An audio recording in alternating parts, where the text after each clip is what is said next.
The scene begins with a group of high school students who find themselves in an unknown place after their teacher leaves for a while. They discover that their phones don't work, and in front of them is a winged girl who claims to be a goddess. She tells them that they have been summoned to save the fantasy world, and they will soon be taken to the Shrine of Fantasia to meet the saint who received the prophecy.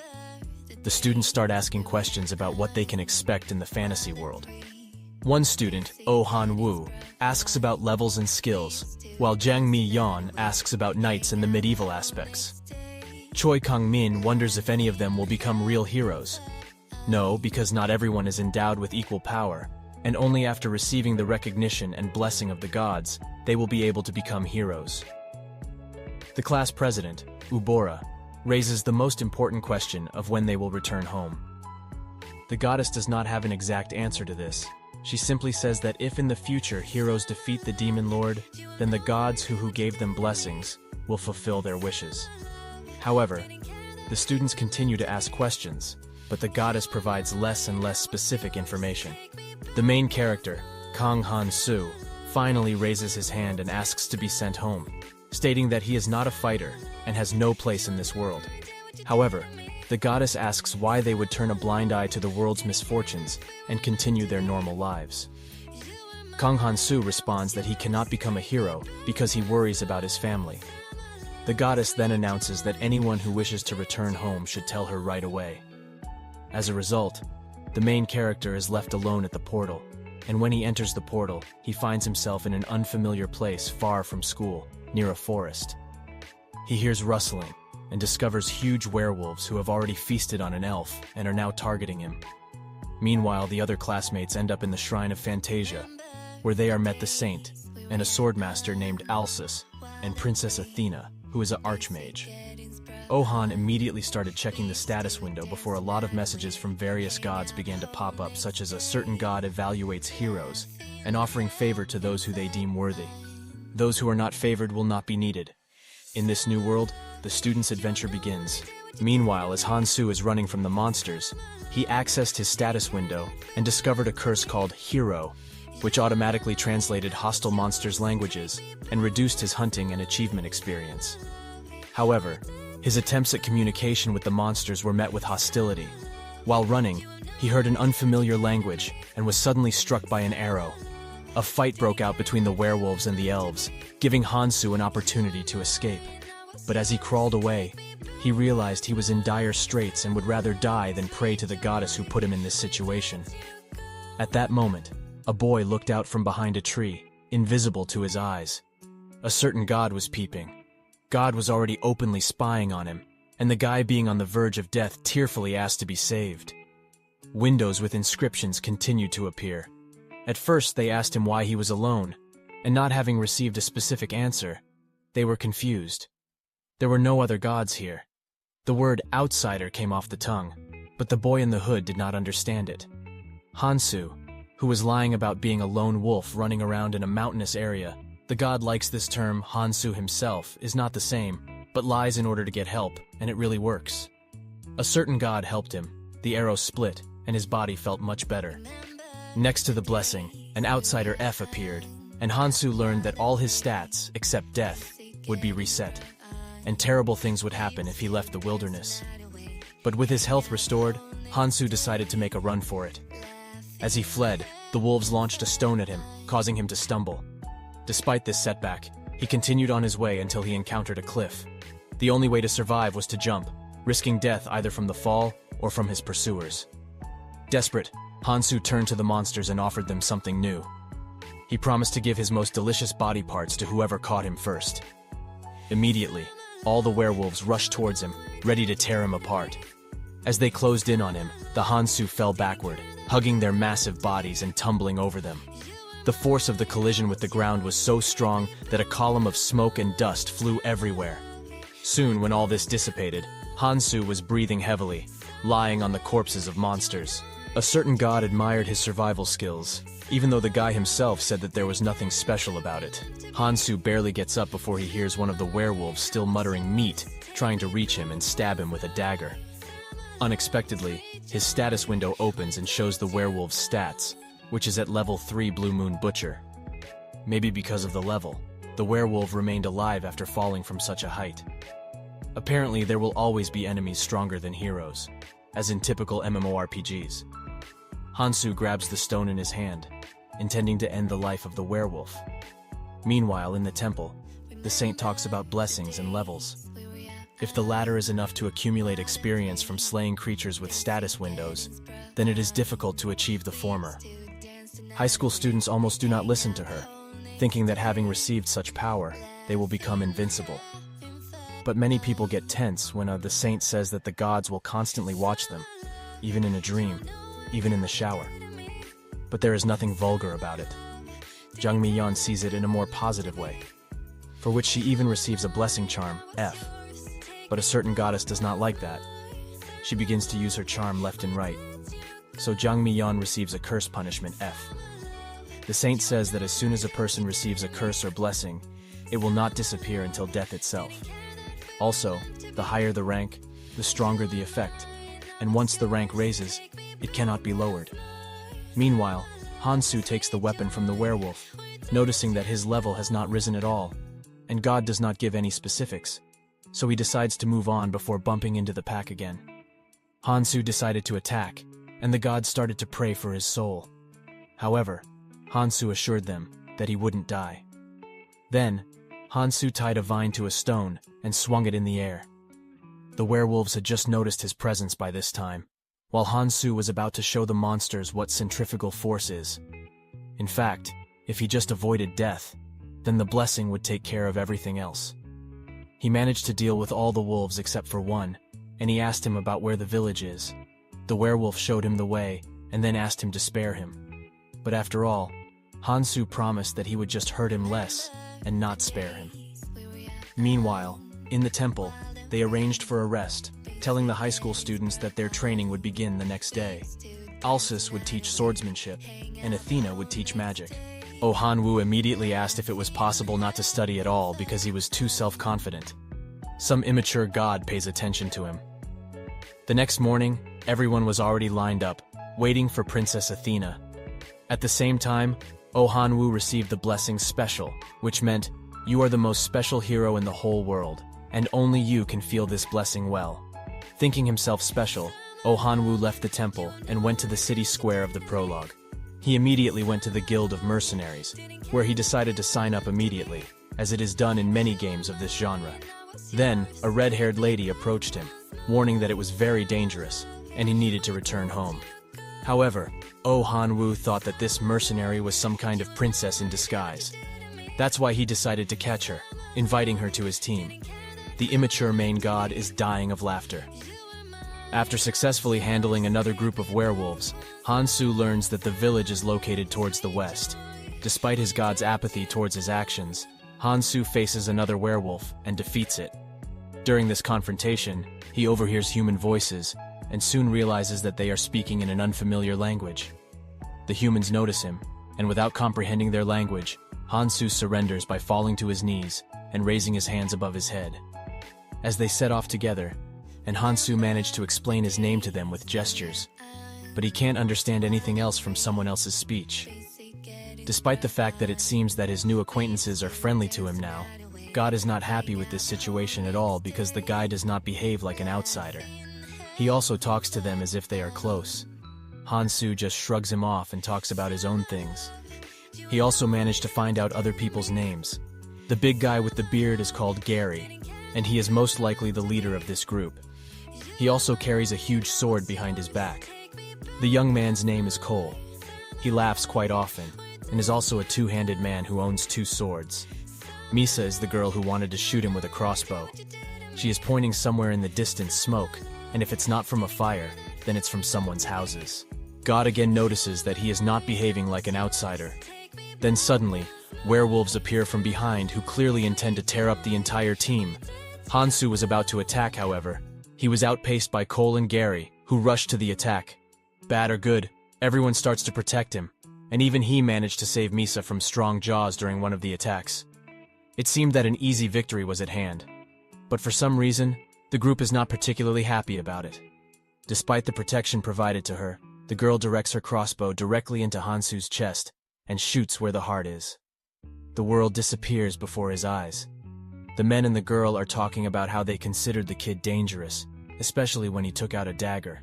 But now he can't even be sold into slavery, so they'll just have to sell everything he has.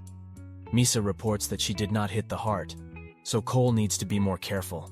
Cole raises one of his swords, ready to deliver the last blow, but abruptly freezes when Hansu's status window pops up in front of him.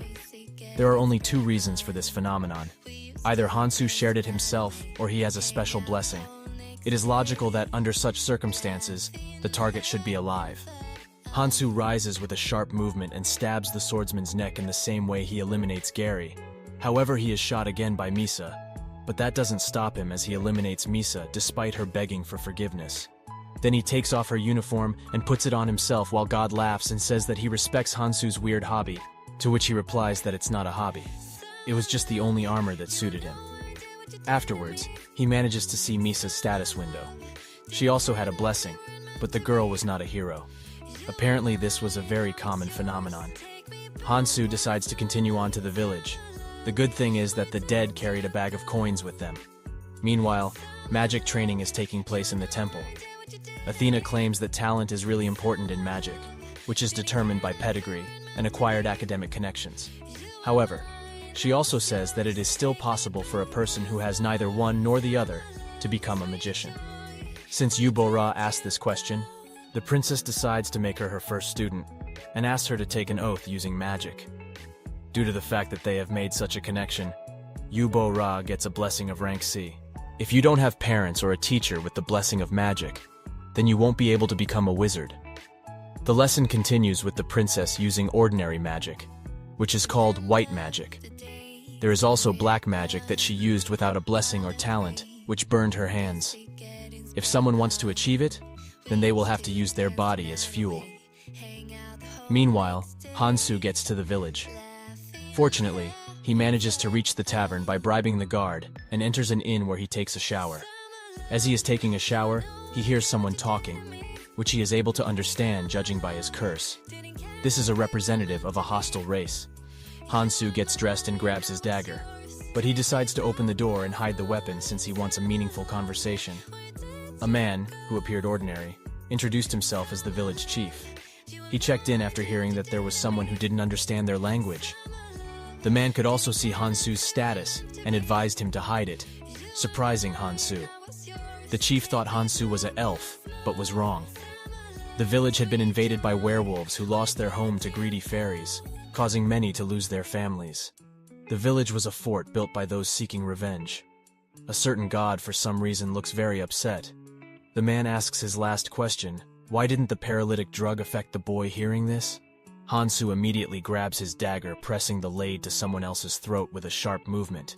But his hand cramps it is useless to resist. Hansu finds himself tied up in an underground basement where the village chief is angry at the elves who are tied up by their legs to the ceiling. He then asks Hansu to look at his status window, in which his name is Crimson, and not only does he have the blessing of madness, but also the curse of elves. The curse says that the village chief has become their enemy, and his lifespan has been shortened. That's why it becomes more difficult to deal with the enemy, especially since he is a black magician, and in order to prolong his life, he needs to sacrifice someone. So he decided to sacrifice Hansu, and promises him to sacrifice him without any pain. Hansu calls out to the village chief, to which he responds with pleasure, rejoicing that Hansu does not start begging for his life. While the village chief is distracted by whipping the still-living elves in bags to death, his actions are completely immoral. So, Hansu decides to take him by trickery. He talks about how he understands what it's like to walk down a path that no one can recognize. The village chief is delighted that now he himself apparently has become an outsider, which means that he should become the only wolf. Actually, that's right. The lunatic still wants to eliminate him. However, after that, for some reason, the village chief becomes more supportive of him and chooses some elf whom he throws off with chains on a circle for sacrifices. Apparently, Hansu will stay alive. In order to sacrifice, he needs the consent of the victim, which he receives from the fact that they promise the unfortunate elf that he will let his friend go after the ritual. Hansu realizes that for some reason, the village chief is not getting any younger, to which he receives an answer that the village chief in front of him is not a person at all. He says that when he was human, because of the curse, he immediately became sick and old. And if then, a wandering magician who proposed an experiment that makes him half human, half werewolf, a hybrid of those who have a grudge against the blonde-eared creatures, and it seems that this is condescension, because the village chief puts his palm on Hansu's shoulder and says that today is the most wonderful day, and he was finally able to know who he is. And then he adds that he uses the life of Hansu properly. Meanwhile, in the temple, we are shown the formation of Princess Athena. She was called the genius of the magic kingdom of archmages, and she herself has always admired hardworking people. Being a princess took up most of her time, but thanks to her talent, she didn't have to put much effort into it. And despite the fact that Yu Bo-ra heard explanations about the academic connection and pedigree, she still wanted to learn the whole skill on her own. That's why the princess chose her as her first student. Later, she explains to Yu Bo-ra that if she wants to strengthen her magic, then she should imitate the magic of her teacher. Thanks to the patronage, the royal family inherited some of the talents of their ancestors. It is because of this that they have been able to use outstanding flame magic for many generations. However, she can also use ice magic and create something out of ice on her own. Then, Jung Mi-yeon raises the question of how to use magic for those who do not have a blessing. A real hum arises during which the princess asks who will become her second student. Naturally, everyone is torn, which is why a more or less friendly class becomes enemies who will fight for a place. After that, she continues the lesson, saying that you can acquire your own magic through training and practice. Yu Bo-ra asks if white magic and black magic are similar, to which the princess warns her, saying that black magic requires sacrifices during each use, and it is impossible to master it. Meanwhile, in the village, Hansu sits in the sacrificial circle before the village chief asks for his consent. "We need to act quickly, otherwise life will really end here," he says. Hansu asks the village chief about his last wish to see Misa for the last time. Hansu lies that he is the boyfriend of Misa, the girl he eliminated earlier, but the village chief doesn't really believe him because he knows that Misa's boyfriend is Cole. Fortunately, Hansu again manages to get out by saying that he is her ex. And if the village chief still does not believe him, then let him sniff. And really, he smells like Misa, so he's not lying. Does he have any other desires? Hansu asks him to let him go free if he can survive the ritual, and it would seem that they made a deal. But the village chief is so evil that he takes it as consent, which means that he can start the sacrifice. During the ritual, Hansu's entire body hurts, but due to his outsider's blessing, he manages to break free from the ropes and strike the village chief in the face. The village chief is shocked that Hansu not only managed to deceive him, but also survived the ritual. The outsider's blessing removed all the effects and even restored his shortened lifespan. But now the village chief has to fulfill his part of the deal. Hansu grabs a dagger and examines the bound elves. He frees the blue-haired elf and throws her over his shoulder, rushing to the door while the village chief is still surprised. However, he soon tries to nullify his promise by releasing the lifespan he received from Hansu. He is just about to use his black magic when he abruptly chokes on his own blood and begins to age. What kind of status does this guy have? Who is he anyway? Hansu pulls out his dagger, shouting that he is an outsider's apostle, while a certain god tells him not to put on airs, and then he himself is embarrassed. Hansu wonders if he eliminates the village chief, who is level 13, he might finally be able to raise his level, but it's better to think about escaping. Just as Hansu turns around, he hears the words about revenge, and the village chief's human body dies. Then the werewolf's head comes out. The village chief rushes at him, inflicting, as it seemed to him, a fatal blow to Hansu's chest and heart area. However, Hansu recovers quickly with the help of his outsider's blessing, and manages to slay him with the help of the blue-haired girl who grabs the village chief's leg and blocks his way with her shackles. Before his death, the werewolf only plaintively apologizes to his daughter for not being able to take revenge. Afterwards, Hansu releases all the prisoners, even calls the guards, and it seems that everything is over until soon. The elves are still not positive towards him, and fire at him as he runs away. Meanwhile, in the temple, new magicians began to appear in the temple who wanted to receive the title of mentor for the hero they train. When Princess Athena talked about how to create a fireball and was asked again if mathematical formulas were needed, she refused. However, other archmages who pulled up refuted her answer, saying that it is important to know all sorts of factors that can somehow affect the outcome of events and magic itself. Meanwhile, we are shown a village where Esopresso, the servant of the elf princess, is being treated. She and everyone else also escape from the village chief's grasp after being rescued. Her friend comes to her and says that they have lost track of the boy. It turns out that they attacked him because of a dagger with a royal emblem, which makes the maid very angry. She even calls all people ordinary animals. The blue-haired elf whom Hansu saved comes into the room. Her name is Celebliss. She is a councilwoman, and she also possesses the royal blood flow because of her eternal life. She became the elder's toy and stayed in the basement the longest. On the contrary, she is even grateful to the person for saving them. However, the maid still does not trust Hansu and says that he might be after her eternal life. But Celebliss informs her that if Hansu used a breach of contact, if it is terminated, everyone should pay the same price.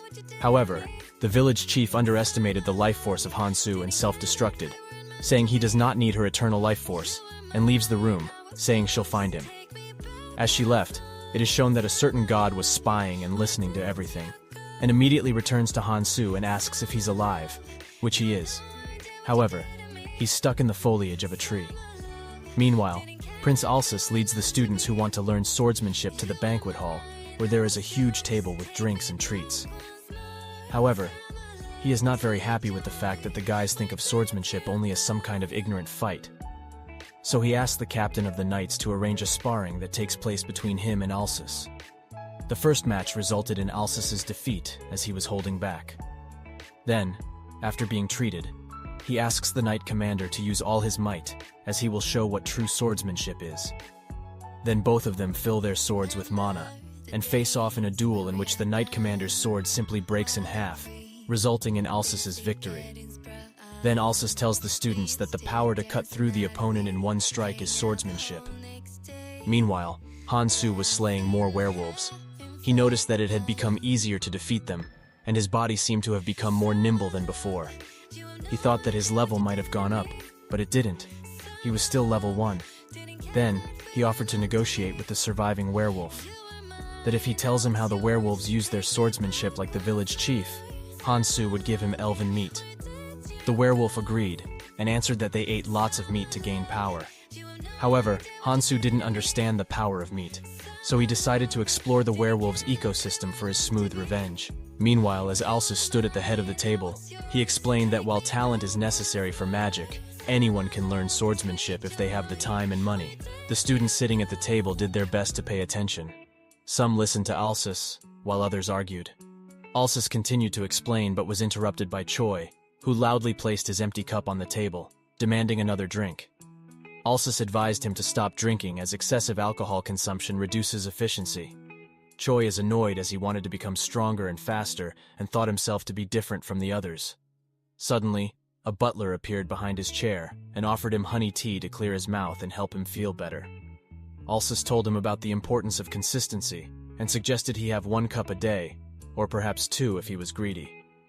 Choi nervously picks up the teacup and declared that he would drink 2 cups a day.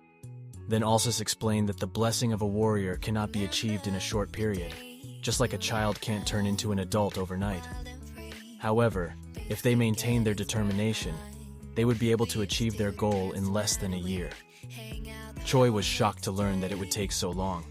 Then suddenly, he received a system notification stating that he had received a new blessing, Grit F, which would make him stronger and mightier the longer he fought. The effect would be reset as soon as he was defeated, or his will to fight was broken. At that moment, a certain god of war proudly remarked that it was unimaginable, while another god of martial arts just snorted. Alsus congratulated Choi for receiving the god of war's recognition, and continued to teach about how to hide the status window. Meanwhile, Hansu followed the werewolf for a couple of days to observe the power of the meat. The werewolf kept attacking him whenever it got the chance. However, Hansu easily defeated it, and asked the werewolf why he's so weak despite being level 6. To this it replied he is not weak, it's Hansu who is abnormal. Annoyed, Hansu hit the werewolf and told it to show him the way. As the werewolf guided him to the village while eating meat, Hansu learned a lot from them. He discovered the location of the fairy's village, who had previously ambushed him, and confirmed the village chief's story about the past. He also learned that every time werewolves consumed meat, their strength slowly rose from their stomachs, causing changes in their bodies. This method was much easier than the village chief's black magic. Suddenly, the werewolf went berserk and attacked Hansu. However, by that point, Hansu had already learned everything from the werewolf, including the power of the meat. He then thanked the werewolf and easily slays it using this newfound power. A certain god is surprised to see the changes in Hansu and says that it's the power of meat. Hansu is also surprised by this new power. However, he understands that if he hadn't had the outsider blessing outsider, he would have died, as the new power uses life force, and the outsider blessing creates a loop that resets from the beginning when his strength is depleted. But he thinks it's cool. Afterward, he kept on wandering and defeats many werewolves on the way, eventually reaching the fairy village. He was planning to tunnel through the back, but decided not to, as the security was too tight. Then the certain god kept on kicking him, and told him that now was the right time to go. Hansu follows the instructions and jumps through the wall using his dagger. Then, he assassinates some guards but doesn't feel anything. He understands that these people probably have families to mourn their deaths, just like he has a family. And he almost died without ever seeing them again because of these guys. Hansu is becoming colder. A certain god doesn't like the development. After slaying some more, Hansu is confused because he only sees mercenaries and not a single fairy. While he's thinking, he hears people talking and sees humans moving captives who have bags on their heads. Meanwhile, Esoppresso was sleeping, but she was also caught and taken to the basement where they were held captive. Then she hears the voice of the healer who had healed her earlier. It seems that the villagers want revenge for Crimson, the village chief's death, and they think that if they let the fairies leave, they'll take their home and family again. Then they begin to slaughter the fairies, starting with Esoppresso. All fairies dies except one, Celebliss. They couldn't decide whether to end her life or not, as she is high in the hierarchy, and they'll face consequences if they were to do so. Celebliss also understands their reasons. However, planning to murder Hansu, who is her savior, is unforgivable.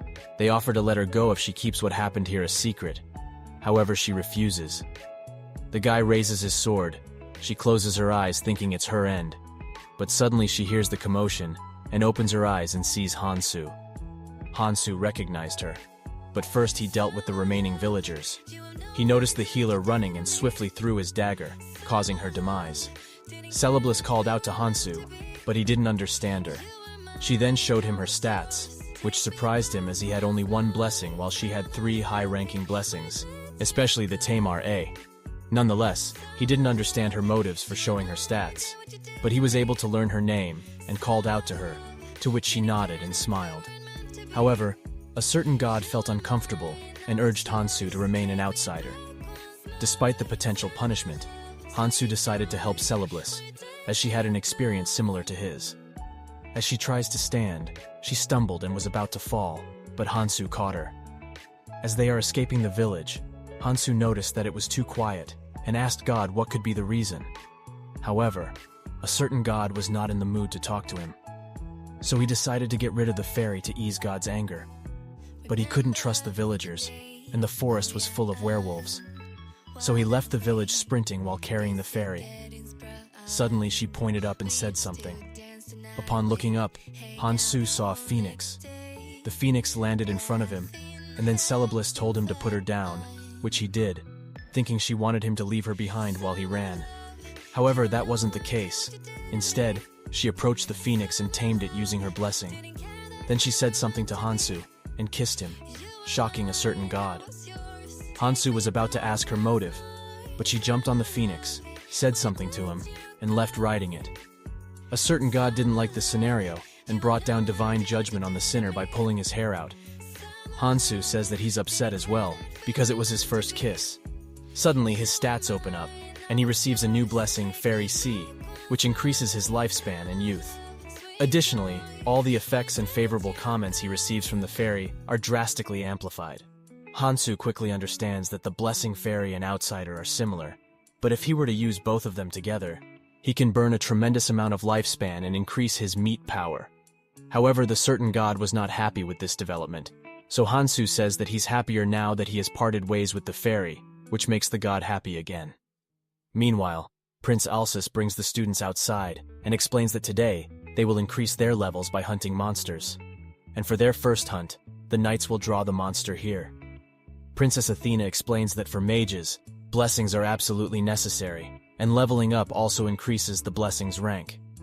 The students are excited about this fantasy-style hunting. One of them notices a slime and rushes to attack it, but is stopped by Alsus and Athena. They explain slime is a beneficial and harmless creature, as they eat all kind of filth, trash, pest, and corpse. Then Alsus explains that today they will hunt level 4 werewolves. Some students show concern as they are only level 1, but Princess Athena assures them that even if they were to die, the Saintess will revive them. And the hunting begins. The students rush to attack, but the werewolves easily defeat them and injure the student's eye. Then one by one, all the students get defeated. The black-haired girl tries to use magic, but she couldn't, and also meets her demise. At that moment, Alsus steps in and eradicates all the werewolves. Some students are badly injured, while others have died. Then, the Saintess appears and uses her power to revive them from the dead. She wants the heroes to fight with every last breath they have, and every time they die, she'll revive them. Choi manages to defeat a werewolf and reaches level 2, thanks to his new blessings. One is acceleration, which helps him move swiftly in critical situations, and the longer it's used, the longer the cooldown. The other command, which enhances the abilities of any group he leads. Mion also reaches level 2 using her blessing Charm, which she uses to charm other guys into doing tasks for her. Because of that, some girls look at her with annoyance. She also receives a new blessing called Color of Beauty, which frees her from ungraceful acts and psychological phenomena, and ensures her physical maintenance is perfect for her. Upon seeing the boys having fun defeating monsters, Choi's teammates switch teams and join Mion's team. Choi then teams up with the other girls who were on bad terms with Mion, all while the gods watch their interactions. On the other hand, Eubora tries to hunt alone and is attacked by a werewolf. Even the gods pity her for being alone. However, she uses her magic to defeat the werewolf, and also reaches level 2. She then receives the blessing Martial God, which turns her body into a powerful weapon in all situations, and any weapon she possesses will be restored. While she's distracted, a werewolf attacks her. She quickly uses her new blessing and defeats it, reaching level 3 in the process. After slaying thousands of werewolves, Hansu checked his stats over and over while fighting and even received a curse, Slaughterer E. But he finally realized that he couldn't level up. For some reason, a certain god felt uneasy about this. He thinks that he can't level up because of Goddess's curse. A certain god was acting suspiciously and trying his best to avoid Hansu. He then checks the curse he received earlier, Slaughterer E. This makes friendly races slightly fear him and find him appealing, and increasing the chances of them opposing his cruel actions, which makes him a complete outsider. But a certain god is happy with that. As Hansu is checking the loot he received from the monsters, the werewolves called out from behind intending to take revenge. Among them was a level 9 werewolf. They rushed to attack him and tear him apart, but he easily defeated them. Afterward, he looted every single werewolf and collected a bag full of gold coins. But he couldn't sell them, as he didn't understand human language. While he was thinking about where he could find a translator, a human-looking person called out to him, understanding his language. Hansu rushed to the guy and grabbed him by his collar, asking who he was. The guy replied that he was a demon. Hansu was a bit confused because he thought demons were very powerful, and that's why the goddess summoned them. But this guy looked weak. Upon hearing this, the guy burst into tears and said that he wasn't weak. Instead, Hansu was abnormally strong despite being level 1, which the guy learned using his blessing to check Hansu's stats. The guy also mentioned that he is a dark mage and currently looking for a marriage partner. A certain god urges him to ask the demon more about his personal story. He did so by simultaneously shaking him, which annoyed the demon. The demon then tells him that the stronger a demon is, the more partners they can have, but he is weak. So he ran away as he didn't want to become the 243rd husband of an old demon. Hansu shows his pity, which annoys the demon again. He then asks Hansu how he's moving, as he used a lot of paralysis potions, which pissed him off as he had a similar experience with the village chief.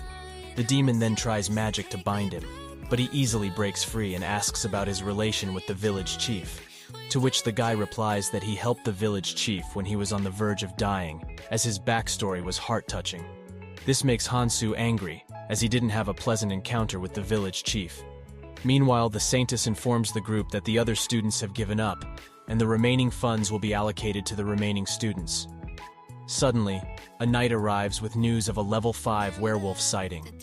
Considering that some of the heroes have attained level 5, the Saintess seizes the opportunity, believing it will offer valuable experience. The students prepare for an attack, but as they approach the werewolf, it swiftly closes the distance, launching a fierce assault. While everyone is injured, Yubora attacks it using her flame magic, but she is also defeated and thrown at Mion. Mion uses her blessing charm to buy some time. Then Alsis came to the rescue and swiftly slays the werewolf, saving them. However, today's event left Mion traumatized. After badly beating the demon, Hansu tells him to take him to the city or he'll beat him again. After healing himself, the demon refuses to take him to the city, as there is a very powerful saint there. However, he offers to take Hansu to the city next to it. Hansu agrees because he also doesn't want to be in the city where the goddess Saintess resides.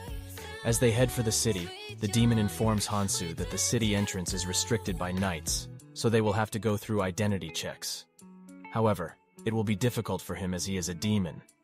Hansu is pissed off as he had a hard time due to the language barrier and curses the goddess, while a certain god is having fun. In the meantime, the pink-haired girl is angry with Oh Hanwoo for his lack of knowledge about the world, yet aspiring to become a mercenary. Despite her anger, she has paid for his armor, weapon, and the inn in the past 2 days, leading him to believe it's due to his blessing, special. She tells him to be careful as they are in the territory of orcs who are stronger than werewolves. Oh Hanwoo confidently agrees, while the immature god and the wind god pay attention to him. He is slime rank, which is the lowest rank among mercenaries, but this grants him the mercenary blessing, which rewards him with extra experience points upon quest completion. Failing or giving up would result in a significant loss of experience points. Their quest requires collecting werewolf ears, but they haven't found any werewolves. The girl suggests going to the guild for information, but Oh Hanwoo refuses. Suddenly, a werewolf attacks him from behind, but he manages to dodge. Then 2 more werewolves appear from behind and throw rocks at Oh Hanwoo, knocking him unconscious. Upon waking up, the girl informs him that she took care of the werewolves but lost an arm in the process. Feeling responsible, Oh Hanwoo checks his stats, hoping his blessing can heal her arm. She reassures him that it wasn't his fault. Misinterpreting her forgiveness as an effect of his blessing, Oh Hanwoo gets angry at the gods who find it amusing. In response, they curse him, preventing him from peeking at things and increasing the chances of his secrets and weaknesses being revealed. That shatters his dream of traveling with beautiful girls. The girl advises that they leave the forest as it feels ominous. Oh Hanwoo decides to seek help from the saints in the city, promising to fix her arm. Meanwhile, the demon introduced himself as Cogmos, the 23rd child of the 348th wife of the 14th Demon King.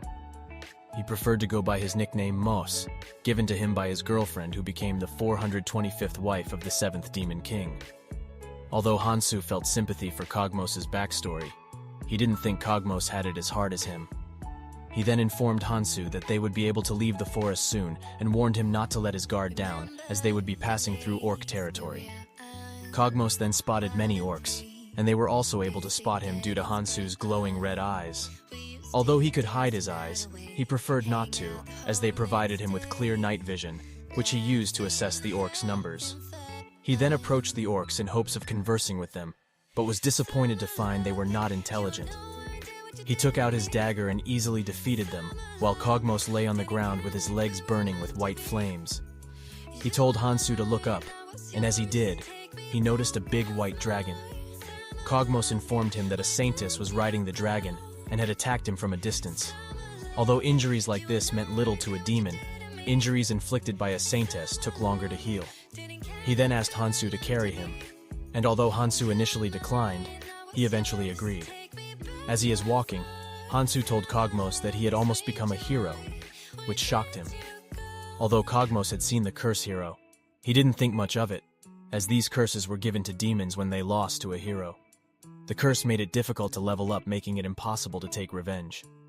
Cogmos was confused about how Hansu could have gotten this strong despite having a blessing like Outsider, which was more like a curse than a blessing as it reset everything including his stats. A certain god let out a sigh and reminisced about the past. In the temple, the students are frustrated as they keep losing. Then, a knight came and informed Prince Alsus that all the werewolves are annihilated by an unknown culprit, and after analyzing the scene, they discovered that only one person had done it. Just as he was about to say something, Ohanwu arrived with a pink-haired girl demanding to meet the Saintess. Princess Athena recognized the girl and asked what happened, and as they are conversing, the Saintess arrived, disappointed that Ohanwu was still level 1. She checked the girl's stats, in which her name is Arya, and she had a blessing called Nobility B, indicating that she might be a duke's daughter. However, that wasn't enough for the Saintess to heal her hand. Ohanwu argued that Arya had protected him with her life, but the Saintess pointed out that the knights had done the same, so what made her an exception? He then attempted to use his blessing special, but the Saintess easily nullified it. She told him that she received many valuable treasures for her healing abilities, while he couldn't give her anything, and tells him to return after becoming stronger. Eubora raised her hand and asked if she could take Arya as her comrade, and the Saintess agreed as she had potential. She then healed Arya's hand, and Arya thanked Eubora, while Ohanwu was left alone. He was approached by Princess Athena, who thanked him for bringing her childhood friend Arya into the temple, and chose him as her second disciple, resulting in him receiving the blessing Magic, and makes him believe that she had a crush on him. He then decided to continue his journey. After defeating many orcs, Hansu takes their sheep and ties Kogmos with them, as he can't always carry him. After a complete recovery, he asks Hansu to untie him, which he does, and asks him how he's hiding his horn, to which he replies that he used a magic spell to hide it. They then notice a carriage being attacked by a group of orcs, but instead of helping them, he decides to watch for now, as he still can't trust humans in this world. The carriage is surrounded by orcs, and 2 girls come out of it. One of them uses fire magic, while the other uses swordsmanship to attack the orcs. Hansu decides to help them, as they look like elites of this world, and getting on good terms with people like them would make his life easier. So, he uses his curse to call out many orcs, but it won't affect humans as they won't understand him. Although a certain god advises him to let them die, he persists in saving them. The orcs notice him beside them and quickly attack, but he easily dodges their attacks and defeats one of them. As he dodges the other orcs' attacks, a red orc rushes to attack him but is easily defeated. The soldier thanks Hansu for saving them, and he is able to understand it because he has been learning the human language from Kogmos. A certain god feels uncomfortable with his outsider actions and proposes him to let everyone die. He ignores that and continues to attack the orcs. After defeating all of them, Kogmos informs him that everyone is shocked by his actions. Hansu then asks him to do something about it, so Kogmos introduces himself as a mage, and Hansu as a swordsman from a different continent, so they don't suspect his language issue. One of the girls points out Hansu's curse, Hero, which Kogmos assures her that he's not a demon, and that he also has the blessing Fairy Sea, an amazing symbol of trust, considering that even humans who marry a fairy are E rank at best. The girl then apologizes to Hansu, which makes him happy as he managed to secure a good translator and finally gains people's trust. But a certain god feels uncomfortable and dislikes the development. He then tells the god to calm down and shares his secret of being impotent. The god cheers him up, but it's his fault to begin with, as the outsider blessing makes all stats return to normal, including that. As Hansu is enjoying the campfire, he is approached by one of the girls from earlier. Her name is Julia. She's a noble lady who attended a prestigious fantasy academy. He's in a bit of a pickle, as he doesn't fully understand the language, meaning he can't understand her. She then shows her abilities and says something to him, which he takes as her asking him to show his abilities, which he does. After seeing this, the girl rushes to him and holds his arm while saying something, but he doesn't understand. Then she backs away and apologizes. Thinking that the aura he had shown is small, he tries with a dagger, but the girl has already left running. Pissed off, he says it's hard to understand a woman's heart, while the god says that an impotent person doesn't need to know. Meanwhile, Ohanwu is restricted from entering the temple. He's a failed hero who left the temple, resulting in him losing all the funds. The priest then offers him 3 choices: accepting individual funds and giving up the hero title, which, if he were to use, he'll receive the death penalty. Returning to training without receiving funds until visible results are seen, or entrusting himself to the temple, which takes care of his life, marriage, and retirement. But he can't exit the temple until death. Oh Han-woo chooses the first option, signs a contract, and receives funds. He then heads to the slave market, while a childish god king munches on popcorn. The Saintess receives the news of Oh Han-woo's decision. She thinks they'll lose more heroes in the future, and even if they don't lose more, it'll still be troublesome as there is another Saintess on the continent. If a battle were to emerge, she would have to deal with it herself. She then inquires about the news of the werewolves being annihilated, and after hearing the full report, the Saintess thinks that it wasn't done by some knight or a wandering swordsman, but by someone else who is far stronger. The other girl then mistakenly mentions the Demon King and quickly apologizes. But the Saintess also agrees and tells her to investigate and find out if the Demon King is involved. As she was thinking of the possibility of the Demon King, the priest informs her that the information about the hero summoning is leaked. As an academy student saw Oh Han-woo's stats, the academy invites the hero for vacation. Although she is disappointed in the current situation, she can't do anything about it. Then suddenly, a knight comes and informs about the discovery of a bag that belongs to a hero. Meanwhile, as Hansu and Kogmos are discussing about mercenaries, he informs Hansu that if one becomes a mercenary, they receive a blessing that gives experience points for completing quests. Hearing this, Hansu checks his stats to see that the hero curse that doesn't allow him to receive experience points only applies to those from hunting and achievements. That means experience points gained by other means are unaffected. He then asks Kogmos how to become a mercenary. They finally arrive in the city, but Hansu is not happy about the rotten stench at the entrance. Kogmos informs him that all types of people, including mercenaries, gather around the entrance, so it's natural. But Hansu is one to talk, as he smells like he bathed in orc blood. The two girls says that they want to repay Hansu for saving their lives, and suggest that he books the same inn as them. He agrees, but a certain god isn't happy about it. Then Kogmos suggests that he should wash up first if he doesn't want to get chased out of the mercenary guild. After arriving at the inn, Hansu is fascinated by the slimes cleaning his clothes. Kogmos then warns him not to steal one, as educated slimes are very expensive and worth their weight in gold. After changing clothes, Hansu and Kogmos come downstairs and wait for the girls. When the girls arrive, Kogmos invites them for lunch, but the girls want to follow Hansu, which annoys him. Hansu is happy that he was able to meet good people in this fantasy world, but a certain god is not happy about that. Oh Han-woo arrives at the slave market and meets his former classmate, who is also buying a slave. His classmate suggests that Oh Han-woo let the slave merchant check his status, as it may lead to a discount if the merchant finds out he's a hero. Oh Han-woo is skeptical, but the guy informs him that the temple won't do anything, as they can't stop someone from checking their status. He then allows the slave merchant to check his status, and the merchant quickly recognizes him and asks what type of slave he wants. Oh Han-woo says that he wants a strong female slave. The merchant shows him a level 17 female slave, but she's not to his liking, so he asks for a strong yet slender female slave. The merchant lets Oh Han-woo choose his slave, and he chooses 3 female slaves. He signs a contract with them, and after paying the full price, he orders them to follow him to buy some weapons.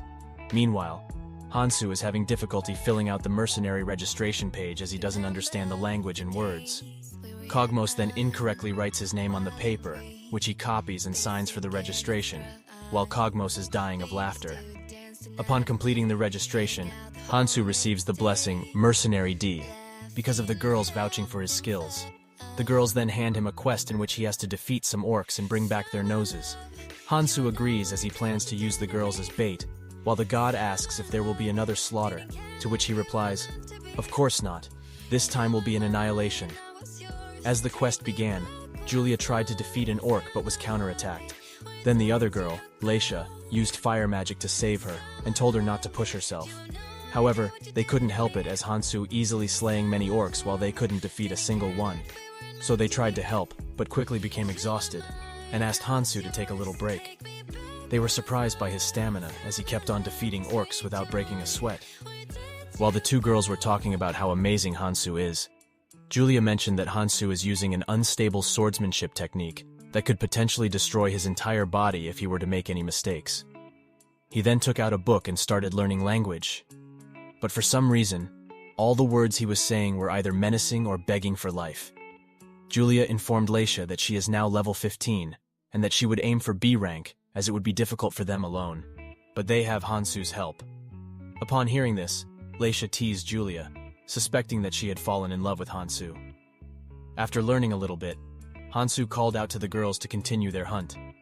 Meanwhile, in the temple, the knight showed Saint the bag that they found in the werewolf's forest. She then asked the knight if Prince Alsus knows about this, to which he replied that he doesn't. She then threatened the knight that if he were to leak the information, he would receive death penalty. She noticed a badge that had a name written on it, and called her subordinate to learn letters from the heroes and identify the belongings. As the existence of the bag was clearly a mistake of the goddess who was known to be perfect, she decided to cover it up. Her subordinate then informed her about the situation in the fairy village, and after interrogating the villagers, they learned that the person who helped the fairies called himself Outsider. Confused by this, she ordered her subordinate to get a sketch of what the outsider looked like. At the same time, Hansu was learning language from picture books while everyone else was sleeping. A certain god is fascinated by cute picture books. Then Hansu asked where all the other gods were so he could avoid them, to which the god pointed in a direction. Hansu quickly figured out that in that direction might be the saintess that Kogmos mentioned, so he decided to run in the opposite direction until he became strong. God then told him to change the page, which he declined as he hadn't memorized that part yet. God then put pressure on him, making him agree, but Hansu said that it was not the right time as they were surrounded. He then woke up Kogmos and the other girls, then informs them that they were surrounded. Then all the men came out, and their leader told Hansu to hand over his spoils and leave the girls behind. Hansu was pissed as people kept trying to harm him. He then used his curse to summon orcs and rushed at the leader of the group, easily defeating him while others fought with orcs. Suddenly, he was attacked from behind by the leader, but he quickly healed himself with his blessing Outsider, and finishes him while others dealt with the remaining people.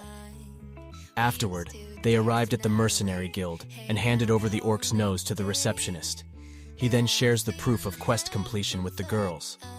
They thanked Hansu as with his help they were able to level up. Seeing that even mediocre demon Kogmos had leveled up, Hansu checked his stats, only to find out that he was still level 1.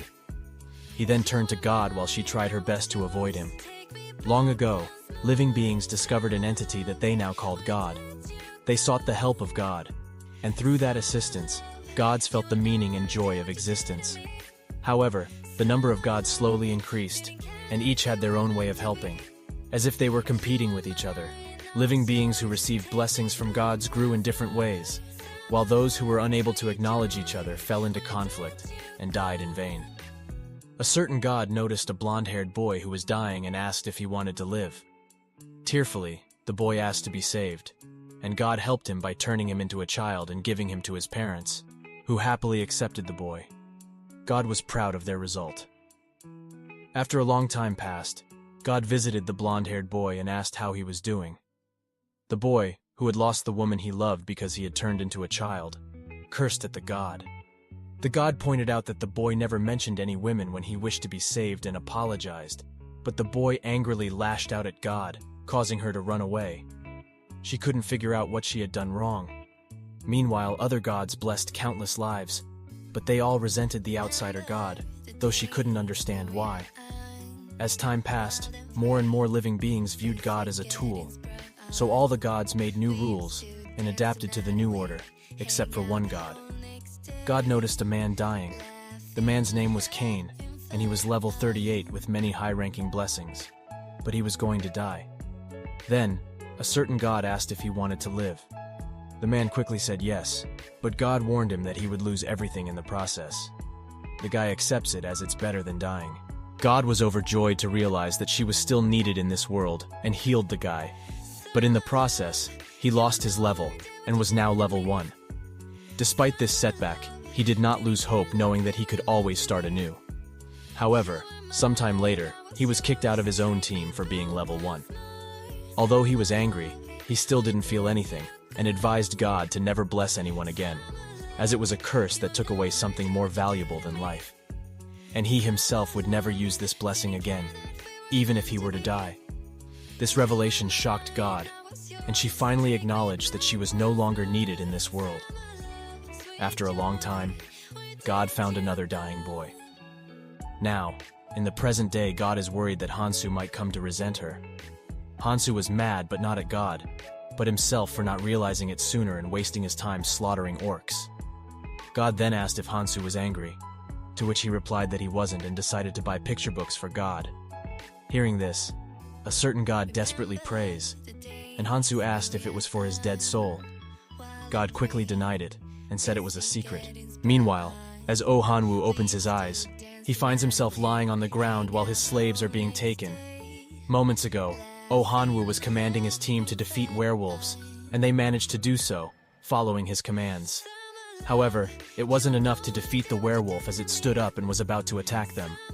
Then, Oh Hanwoo uses fire magic to defeat the werewolf, while admiring the blessing magic he received from Princess Athena. His classmate Park Han-young, whom he met at the slave market, appears with his slave and praises Oh Hanwoo. Realizing the guy's intention to bully him as he did to other students in the past, Oh Hanwoo prepares himself to fight. As the fight begins, Park Han-young's slave rushes towards them and easily defeats Oh Hanwoo's slave. He then tells Oh Hanwoo to hand over his slaves. Meanwhile, Hansu was looking for information on any powerful weapons. Then Kogmos informed him that all the weapons like that had already been confiscated, and those that weren't confiscated are being guarded by the nation's guard. Upon hearing this, Hansu went outside for some fresh air. He was devastated because he couldn't level up, and there were no weapons that could make him strong. While the god cheered him up, an orc called out to him from behind, demanding that he hand over everything he had. Pissed off with his current situation, Hansu attacked the orc and kept on punching him while asking why there weren't any relics. The orc, crying, begged him to stop and informed him that there are relics in the orc sanctuary. With this sudden turn of events, Hansu told the orc to show him the way. In the Western continent, they ranked things using monsters. High-level knights were ranked as dragons, while the lowest of the low were slime-ranked. Since the orc was in the middle, it meant they were good enough, so it would be easy for him to defeat them. As the orc showed the way, he informed Hansu that even if he showed the way, Hansu wouldn't be able to enter the sanctuary. And when they arrived at the destination, they saw that nothing was there. Then suddenly, a ruined city appeared. The orc was happy, thinking Hansu wasn't able to follow him. But when he turned around, he sees Hansu. Surprised, the orc asked how he could be there since only people below level 1 could enter. Hansu showed the orc his level, and suddenly some orcs shot arrows at him. While the gray-haired orc was about to warn everyone about Hansu's strength, he was easily slain by Hansu, who then rushed towards the other orcs, massacring them, while the god prays for their souls. After slaying thousands of orcs, Hansu uses the slime he bought to take care of the collection while he checks his stats. He discovers that his curse, Massacre, has become rank C, and he receives a new curse called Annihilation D. This curse increases the chances of the people who dies by his hand appearing in his dreams, and the nightmare will continue until all the dead people attain nirvana. However, it doesn't affect him as he doesn't sleep due to his blessing, Outsider. Additionally, he receives the curse for saving those who were held captive by the orcs. Hansu then asks the surviving orc how to leave this place, since he keeps returning to the same spot, no matter how much he tries to leave. The orc informs him that the exit of the city is in the center. As he was going there, a guardian orc arrives and demands that Hansu answer why he massacred 300,000 orcs. The guardian points his spear at Hansu, stating that he will not let a single person who knows about this place live. Hearing this, Hansu becomes sure that there is treasure, and that is what the guardian is trying to protect. He rushes to attack him, and as their weapons collide, Hansu is pushed back and loses an arm and an eye. But he quickly regenerates using his Outsider blessing, much to the orc's surprise. The orc thinks that Hansu is an immortal and plans to lock him up until he gets old and dies. Meanwhile, Yubora receives congratulations from Arya on reaching level 7, which she says is all because of her blessing.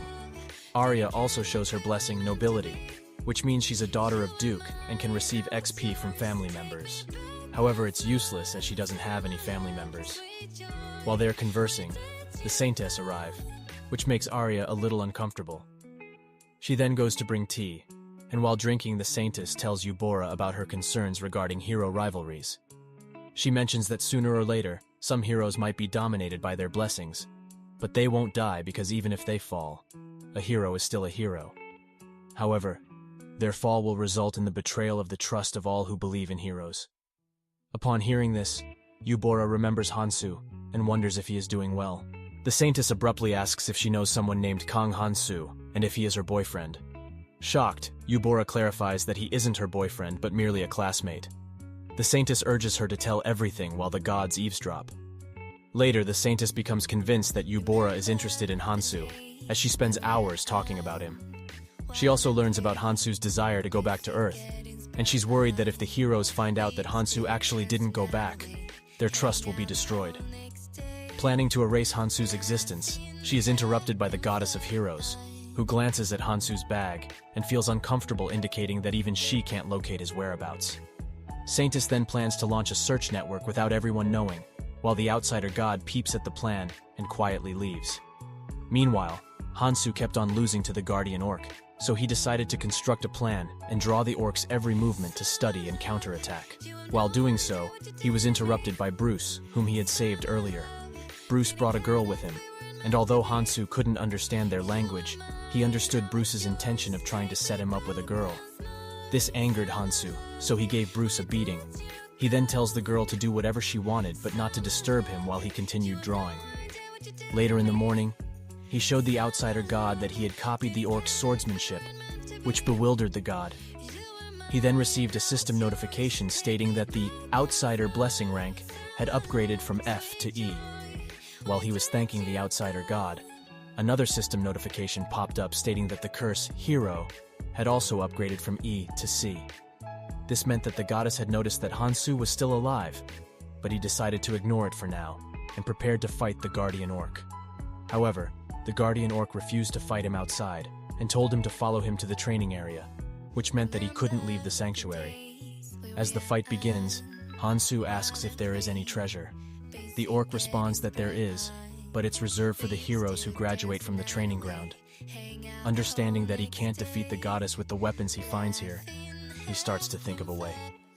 While he's distracted, the orc rushes to attack him, but Hansu easily deflects the strike with the new swordsmanship he learned. This surprises the orc, and he notices that Hansu is trying to get close to the exit. Thinking that Hansu is planning to run away, he rushes towards him to attack. However, Hansu had planned for this scenario and kicks the orc out of the sanctuary. He then starts to look for the treasure with the outsider god guiding him, and he finally finds it, among which are many holy swords. He picks one of them, but the outsider god warns him that he can't wield the sword, as it can only be wielded by heroes, and he has a hero's curse that makes him unable to wield the sword. So he breaks it, as it's only fair that other heroes can't use it either. While breaking the remaining swords, he notices that one of the swords isn't affected by his curse. So he breaks all the holy swords using the unaffected sword to see if it's defective, which it isn't. While celebrating his new sword, he receives a new curse called Holy Sword, E. At the same time, Choi completed his hunting for the day and checked his stats. He received numerous blessings and planned to use them in the upcoming tournament to win and obtain the prized Holy Sword. On the other hand, Mion didn't want to fight as she had dreamt of being surrounded by handsome knights. But in reality, she found herself surrounded by average-looking guys. She informed them about the temple's plan to send 4 highly skilled heroes to the academy and expressed her desire to attend it with them. One guy pointed out that there would be bloodshed within the faction, but he was still willing to join. However, the other guy refused, stating that Mion planned to go out with a prince riding a white horse. Mion assured them that she wouldn't break her promise and said she would grant their wishes if she were to do so. All of them agreed to join her. Meanwhile, Hansu checks the new curse Holy Sword, which made all the holy swords around him stronger by using the Maker's blood and tears. It would be difficult for him to destroy or seal the Holy Sword. Seeing this, Hansu felt confused, as it was the only holy sword left, and the curse only applied to it, which makes it stronger. Later, as he was leaving, the Guardian Orc appeared. The orc looked older due to leaving the sanctuary. Realizing the orc's weakness, Hansu tried to block its way. However, the orc rushed to attack him, but Hansu easily deflected the blow and cut its arm using the new sword. The orc managed to enter the sanctuary and quickly regenerated and attacked again, but Hansu easily beheaded it. However, it wasn't enough as the orc kept regenerating. So Hansu plans to take its head outside of the sanctuary. But before he could do that, the orc begs him to spare his life, and in return he'll do anything Hansu asks. Even help him escape this place using the holy sword. Although he can't wield it himself since only heroes can, Hansu then takes out the holy sword, which shocks the orc and confirms his suspicions about Hansu being a hero. The orc shows Hansu his stats, in which he also has the hero's curse and ruin curse that make him unable to leave the ruin. He explains that inside the ruin he is immortal, because he is the last strong opponent to test the new heroes, and despite being so strong he lost. He then asks Hansu why he isn't leaving, to which he replies that he'll leave under the condition that he'll let the captives go with him, to which the orc agrees. Hansu then informs everyone that they can go home, but for some reason, only 3 of them decide to go. As the portal opens, Hansu is a little skeptical as the situation feels familiar, but the god assures him that it's safe. Before leaving, he asks the orc how he'll return to the sanctuary, which he replies that they can communicate using the holy sword, so Hansu can command him to open the portal whenever he wants. Upon entering the portal, he finds himself in a woman's room with a holy sword on the wall. He complains to the god, who assures him that it's still safe, but it will be dangerous soon. Then he notices his bag under the table. Meanwhile, the Saintess arrived at the place where Celeblis was imprisoned and asked the villagers if it was true and if they knew how important Celeblis was. She was known as the Guardian of Flame, and despite her weakness in battle, she had the ability to summon incredibly strong monsters, particularly the Phoenix. The villager kneels and apologizes while begging her to spare him, which she accepts as Celeblis herself forgave them. She then asks about the appearance and name of the person who saved the fairy. The villager replies that the man had short black hair like the heroes, but they don't know his name. Upon hearing this, she is certain that it's Hansu, but also confused about how he managed to fight, as even if he has many blessings, it would be impossible for him to defeat a werewolf, just like the other students. She wonders which god gave him blessing, as all the gods were with them in the temple. And now that she's certain that the bag belongs to Hansu, she plans to get rid of it, while a certain arrogant god nervously peeks and is displeased. Later, the students arrive in the village where Hansu had been, and Princess Athena tells them not to disturb the villagers, as they had already been through an incident. While the students are fooling around, Choi notices something in the distance, and warns everyone that there might be a werewolf. However, it turns out to be Oh Han-woo who appears injured and filthy. Choi mocks him, and in response, Oh Han-woo challenges him to a duel, to which he agrees, but just as they are about to start, Arya intervenes, pointing out that Oh Han-woo is badly injured, and the duel wouldn't be fair. Choi then calls for the Saintess, who heals Oh Han-woo, and the duel continues. Although he knows that Choi is stronger than him, he is confident in defeating him. A few days ago, after Park Han-young took his slave, he received a new blessing, Revenge, that makes him as strong as his target of revenge. The more people who seek revenge on him, the stronger he becomes. While he wants revenge on Park Han-young, he decides not to act on it yet, as he needs a strong target to become even stronger. He chooses Choi as his opponent, since he is the strongest among the students. As the duel begins, Oh Han-woo barely manages to block Choi's sword and uses fire magic to counterattack, which Choi easily dodges. Angered, Oh Han-woo hurls fireballs at Choi, but they have no effect. Just as he is about to deliver the final blow, Oh Han-woo's blessing special activates, causing a massive explosion that results in a tie in the duel. Meanwhile, Hansu finally arrived at the inn where he was staying and met Kogmos, which surprised him as he didn't run away. Kogmos replied that he wanted to leave, but he couldn't, because Prince Alsus, the third strongest knight, was present in the kingdom and wanted to meet Hansu. Kogmos also warned him not to mention anything about him, as Alsus was a paladin blessed by the saints and would easily identify Kogmos as a demon. Upon hearing about the saints, Hansu decided to avoid the meeting, stating that he wouldn't go because he couldn't understand their language. Suddenly, Julia and Leisha arrived, who would take him to Prince Alsus and help with communication.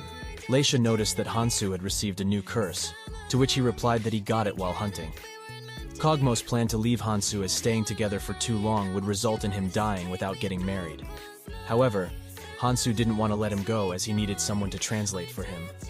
Kogmos then advised him to buy a slave who could translate. Later, after getting dressed up elegantly, which he didn't like, Hansu arrived at the palace to meet Prince Alsus. As Prince Alsus introduced himself, Hansu was able to understand him, to which the prince replied that it was all thanks to his blessing, language. He then thanked Hansu for subjugating the orcs, who were a major problem for the country, and saving the noble's daughter's life, which Hansu accepted. Curious about Hansu's blessing that annihilated the orcs, Prince Alsus requested a duel. But before that, they had dinner, and during the dinner, Alsus praises Hansu for his blessing that allows him to eat as much as he wants, which makes the outsider god happy. Alsus inquires about how Hansu got the hero's curse, to which he lies, saying that he gained the curse by beating up a hero who was attacking fairies. He then asks if Hansu remembers the hero's face, to which he lies again, saying that he punched the hero's face so hard that it was unrecognizable. Alsus then reveals the reason he invited Hansu was to investigate, as all the orcs that were in the forest disappeared like magic, almost as if they've gone extinct. Hansu then say that it might be because he hunted too many orcs, to which Alsus replies by emitting an aura and saying that he wanted to subjugate the orcs by himself. However, it didn't affect Hansu, and he replies dumbfoundedly. Fascinated by him, Alsus decides to start the duel. Hansu pulls out the fairy dagger, which shocks Alsus. Then he quickly hides it and shows his swordsmanship aura, which shocks Alsus, as Hansu was able to use such a dangerous aura, while he had to injure his hand many times to achieve a lesser version of it. He then gives Hansu a sword and lets him make the first attack, to which Hansu agrees. He heard that Alsus is the third strongest knight in the kingdom, so he used a good amount of force to attack him, causing a huge explosion and a cloud of dust floating everywhere. Thinking that he attacked too hard and that Alsus might be dead, Hansu quickly runs away. But Alsus didn't die, as he used up all of his mana to block Hansu's attack, and is shocked that his sword was easily sliced. He then asked the girls to help him meet Hansu again, and apologize, as he had almost made him feel guilty for his death. The girls accepted and rushed to the inn where Hansu was staying. Meanwhile, the saints arrived at the temple, and noticed that Hansu's bag had been stolen while everything else was fine. Then the goddess appeared, speechless with the current situation, and said she should have gotten rid of the bag beforehand. The goddess asked the saintess about her next move, and if there was any way to find the bag. Pissed off with the continuous nagging, she told the goddess to find the bag herself. Upon hearing this, the goddess left. She then received a message from Prince Alsus, who informed her of the current situation regarding the extinction of the orcs. After interrogating the orcs with the language blessing, they learned that it had been done by a demon, though it had not been confirmed yet. He also informed her about a hero who had attacked a fairy, and both of them thought that it was Oh Hanwoo. Meanwhile, Hansu, who believed that he had murdered Prince Alsus and feared being executed, planned to leave the country. He opened a portal to the sanctuary, and before leaving he told Kogmos to meet him at the city's northern gate. Upon entering the sanctuary through the portal, he met Bruce, who had decided to stay in the sanctuary. Hansu then asked Bruce to help him move stuff, and told the orc not to do anything to the citizens, since they would be helping him. The orc agreed because if he didn't, he would die. Hansu then met up with Kogmos and explained the situation to him. Kogmos advised him that they should head north, where the biggest slave market on the continent was located, and they could buy slaves. However, because Hansu had taken all his things, he wasn't able to buy even a horse to travel. So Hansu decided to carry Kogmos and run, which he didn't like because it was embarrassing. During their journey, Kogmos was starving, so Hansu used his sword to command the orc and opened a portal that provided them with food.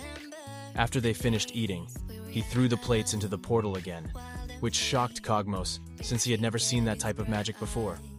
Hansu replied that it was only him who didn't know about it. Later, they arrived in the city, and Kogmos told Hansu that he wouldn't run away, so he demanded his stuff back, which he refused, and instead commanded the sword to give him his bag. Realizing that Hansu hadn't learned magic, but was using the sword to summon the portal, Kogmos decided to take a closer look at the sword. As he held the sword to examine it for any spatial spells, he received an electric shock and realized that it was a holy sword that couldn't be wielded by a demon. Upon arriving at the market, Hansu noticed a slave girl being abused by her master. Kogmos then informed him that it was all an act to manipulate weak-minded people into buying slaves, and he commented that the girl's skin was too good for someone being mistreated. They approached the merchant and inquired about any slaves with the blessing of language. The woman replied affirmatively and told them to follow her. Hansu asked if the slave would run away, to which Kogmos informed him that they wouldn't, as they had a curse that hurts them every time they go against their master's command. The woman then led them to a female slave named Dialoka, who happened to be a demon. Cogmos instantly developed a crush on her, which prompted teasing from Hansu and the outsider god. He decided to buy her, but he didn't have any money. Hansu asked Dialoka how she became a slave, to which she revealed that she had once loved someone, but he doubted her feelings. In order to prove her love, she consented to become his slave, only to be abandoned by him. The outsider god expressed boredom with the story, while Cogmos was moved to tears, seeing that the girl was disgusted. Hansu ultimately purchased Dialoka and checked her stats, discovering that she possessed numerous high-ranking blessings. He then proceeded to buy several more slaves and command them to transport his belongings. However, Cogmos had a change of heart and decided to accompany Hansu. Just as he made this decision, he was shot in the head with an arrow. Another arrow was aimed at Hansu, but he easily deflected it. After beating the attackers, he learned that they were thieves who had heard rumors of a level 1 human buying slaves, so they decided to steal from him. The guards arrived, and a crowd started to gather, so Hansu decided to escape to the forest with Cogmos. Despite being struck in the head, Cogmos quickly healed due to the demon's high healing abilities. As Dialoka insulted him for his weakness, Hansu turned around to check his shirt and was attacked from behind by Dialoka. However, he easily blocked her attack and destroyed her arm. She then backed away and asked Hansu if he was truly a level 1, to which he confirmed and rushed towards her to counterattack. Although he injured her, it was nothing severe for a demon. She then landed a critical hit, and thinking she had won, she demanded that Hansu declare her freedom in return for healing him. However, Hansu declined and healed instantly, which shocked Dialoka. She then healed her hand, and they resumed their fight. But this time her healing ability couldn't keep up with her wounds, and she kept getting beaten one-sidedly. She then took out her wings and put all her power into her leg, launching a powerful attack at Hansu. While Hansu prepared to block it, he caught a glimpse of her panties, causing him to lose focus, and the attack struck his head, knocking him unconscious. When he regained consciousness, the outsider god scolded him for losing focus and told him to cleanse his mind. Dialoka called out to him and requested clothes, as hers had been torn during the fight. Although he refused at first, he eventually agreed and took out clothes from the portal and gave them to her. She was angry, realizing that Hansu had purposely lost the fight, but she acknowledged him as her master, despite her shame as a demon. While Cogmos warned Hansu not to command her anything weird, or he would never forgive him, Dialoka pointed out that he wasn't even strong enough to beat Hansu, so what if he wouldn't forgive him?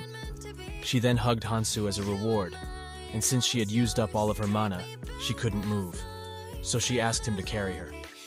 Meanwhile, in the temple, the Saintess is troubled by the fact that they can't use monsters to train the heroes, since the werewolves and orcs have gone extinct.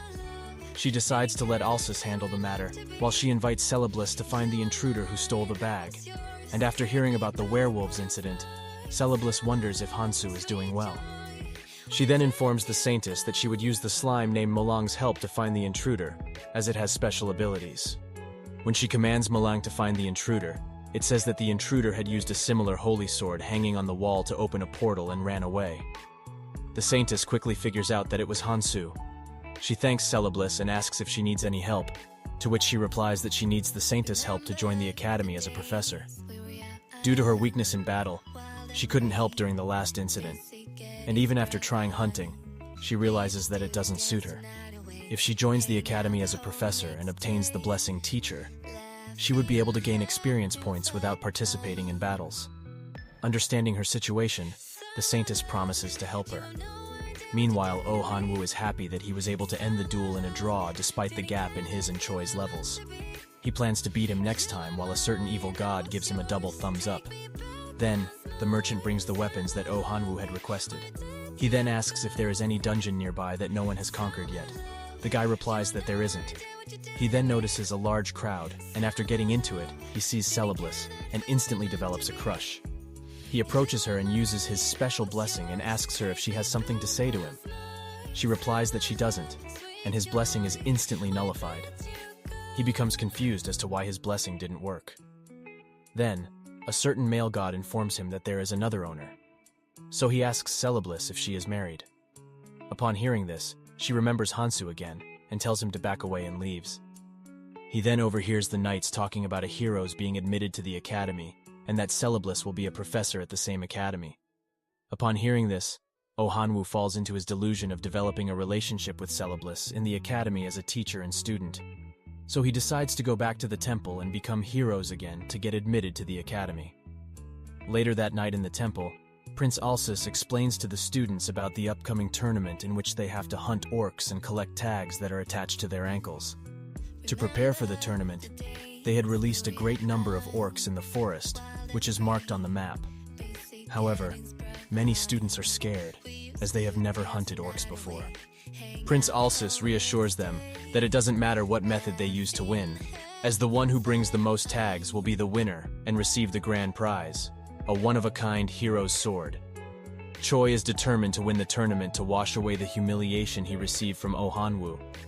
While Choi is thinking about this, Oh Han-woo appears and declares that he will return to being a hero since his skill level is high enough to participate in the tournament. Although Prince Alsus approves of his participation after hearing that he is now equal to Choi, he is suspicious of his personality, as the description of the hero Hansu mentioned is similar to Oh Han-woo. So he asks him if he remembers any incident involving a fairy, which Oh Han-woo mistakes as the time he approached Celebliss using his blessing. He tries to explain to Alsus that it was a misunderstanding and he just wanted to help her. This makes Alsus certain that the hero Hansu mentioned is Oh Han-woo. He then tells him to return the money he received upon giving up the hero's title. Oh Han-woo lies and claims that he used up all of the money in his training. To verify this, Alsus challenges him to a spar, to which he arrogantly agrees, and as the fight begins, he uses his fire magic to attack Alsus, but is easily defeated. Alsus then asks the students to raise their hands if they want to participate in the tournament. He also informs them that the students won't receive any protection during the tournament.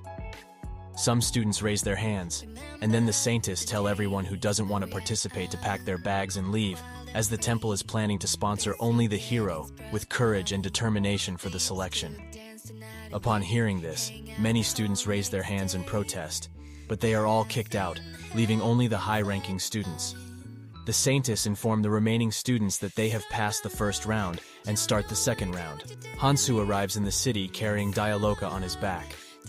The outsider god comments that his behavior is unlike an outsider and advises him to abandon the demon.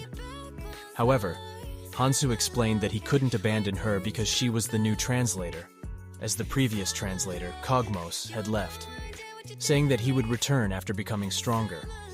The god feels uncomfortable and leaves, and arrives at the temple. There, she checks the schedule and learns about a tournament where the winner's reward is a holy sword and the opportunity to be admitted to the Magic Academy, Hogwarts. The outsider god loves the idea of getting into Hogwarts Academy.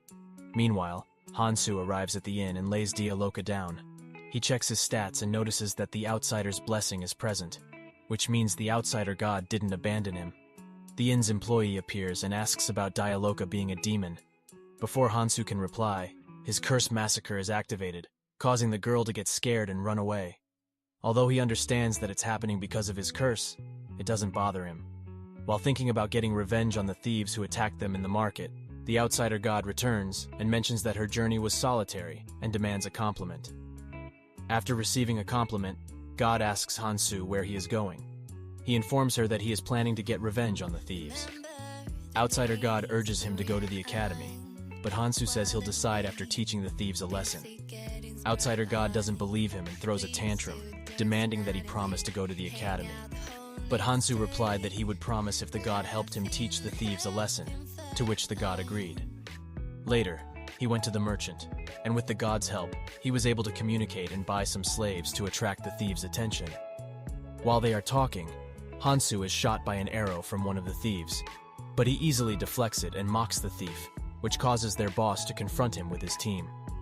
As the fight begins, the outsider god tells Hansu to quickly finish the fight and go to the academy. Hansu agrees and rushes towards them, beating them one by one. The outsider god spins around happily and tells Hansu to quickly massacre them. After defeating all of them, Hansu hands the thief over to the guards and receives money as the thieves have a bounty on them. The guards have brought slimes to clean up, but Hansu notices that the slimes aren't cleaning the bone. The guard informs him that the bone is a special material, and the slimes are trained not to eat it. The outsider god tells Hansu to go to the academy, and he asks what's there in an academy. The god replies that he'll find out when he's there. While they are talking, a knight calls out to Hansu from behind, saying something that he misunderstands as the knight trying to capture him for Alsus's death. However, the outsider god translates and explains that the knight is actually requesting to buy the bone from him, as he plans to use it to make a gift for his son who will be attending the academy. As the god continues to urge him to attend the academy, Hansu tells the knight that he'll sell the bone on the condition that he lets him attend the academy. The knight says something that Hansu doesn't understand, and the god becomes angry, stomping on the ground to indicate that the knight declined. As Hansu plans to negotiate further, Dialoka appears behind him. Seeing a demon, the knight was about to unsheath his sword as demons are their natural enemies, but quickly realizes that she is Hansu's slave, as she keeps calling him master. The outsider god urges Hansu to negotiate quickly, but when no results are achieved, the god comes up with a plan and goes somewhere. A few moments later, a giant red dragon appears, and as it gives a menacing speech to the humans, it realizes that its level is 1. Hansu quickly figures out that it was the outsider god's doing. Angry that its level was reduced to 1, the dragon breathed fire into the city, and the knight rushed to attack it. The outsider god suggested to Hansu that he defeat the dragon quickly, and showcase his skills to the knight in order to gain the knight's recognition and enter the academy. Understanding the god's intention, Hansu drew his sword, which Dialoka instantly recognized as the Holy Sword, and she asked Hansu if he was a hero, to which he replied that he isn't and that the sword is defective. As the dragon continued to breathe fire, soldiers prepared their bows and shot arrows at the dragon, further angering it because it was being attacked by mere humans. Just as the dragon was about to breathe fire at the soldiers, the knight arrived and used his sword to block the breath, surprising Hansu, as he didn't expect the knight to be able to block it. Dialoka then informed him that it was expected since the knight was a protector of the country, and the dragon wasn't in normal condition. Although the knight managed to protect some soldiers, he couldn't save those who were crushed by the dragon's claw. As the dragon slew more humans, it realized that it could level up, so it planned to massacre the entire city to regain its levels. Hansu commanded Dialoka to distract the dragon while he prepared to slay it, which she accepted, and rushed towards the dragon. In a short amount of time, the dragon had already reached level 27. As Dialoka approached the dragon, it quickly recognized her as a high-ranking demon and planned to use her as experience material. She began collecting mana and used it to throw a beam at the dragon, piercing its wings and injuring it. This enraged the dragon, and it breathed flames at her, but she used mana to create a shield and barely managed to block it. While Hansu is scolded by the outsider god for not acting quickly, he tells the god to be quiet and uses his blessings, Outsider, Fairy, and the curse, Holy Sword, to launch an ultimate attack that easily beheads the dragon, causing its demise. This shocks both Dialoka and the outsider god.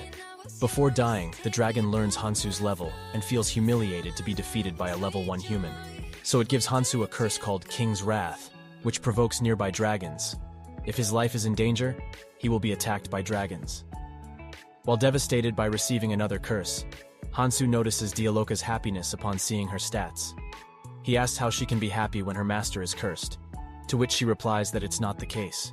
Instead, she received a blessing called King's Wrath that puts pressure on nearby dragons, and if her life is endangered, the dragons will protect her.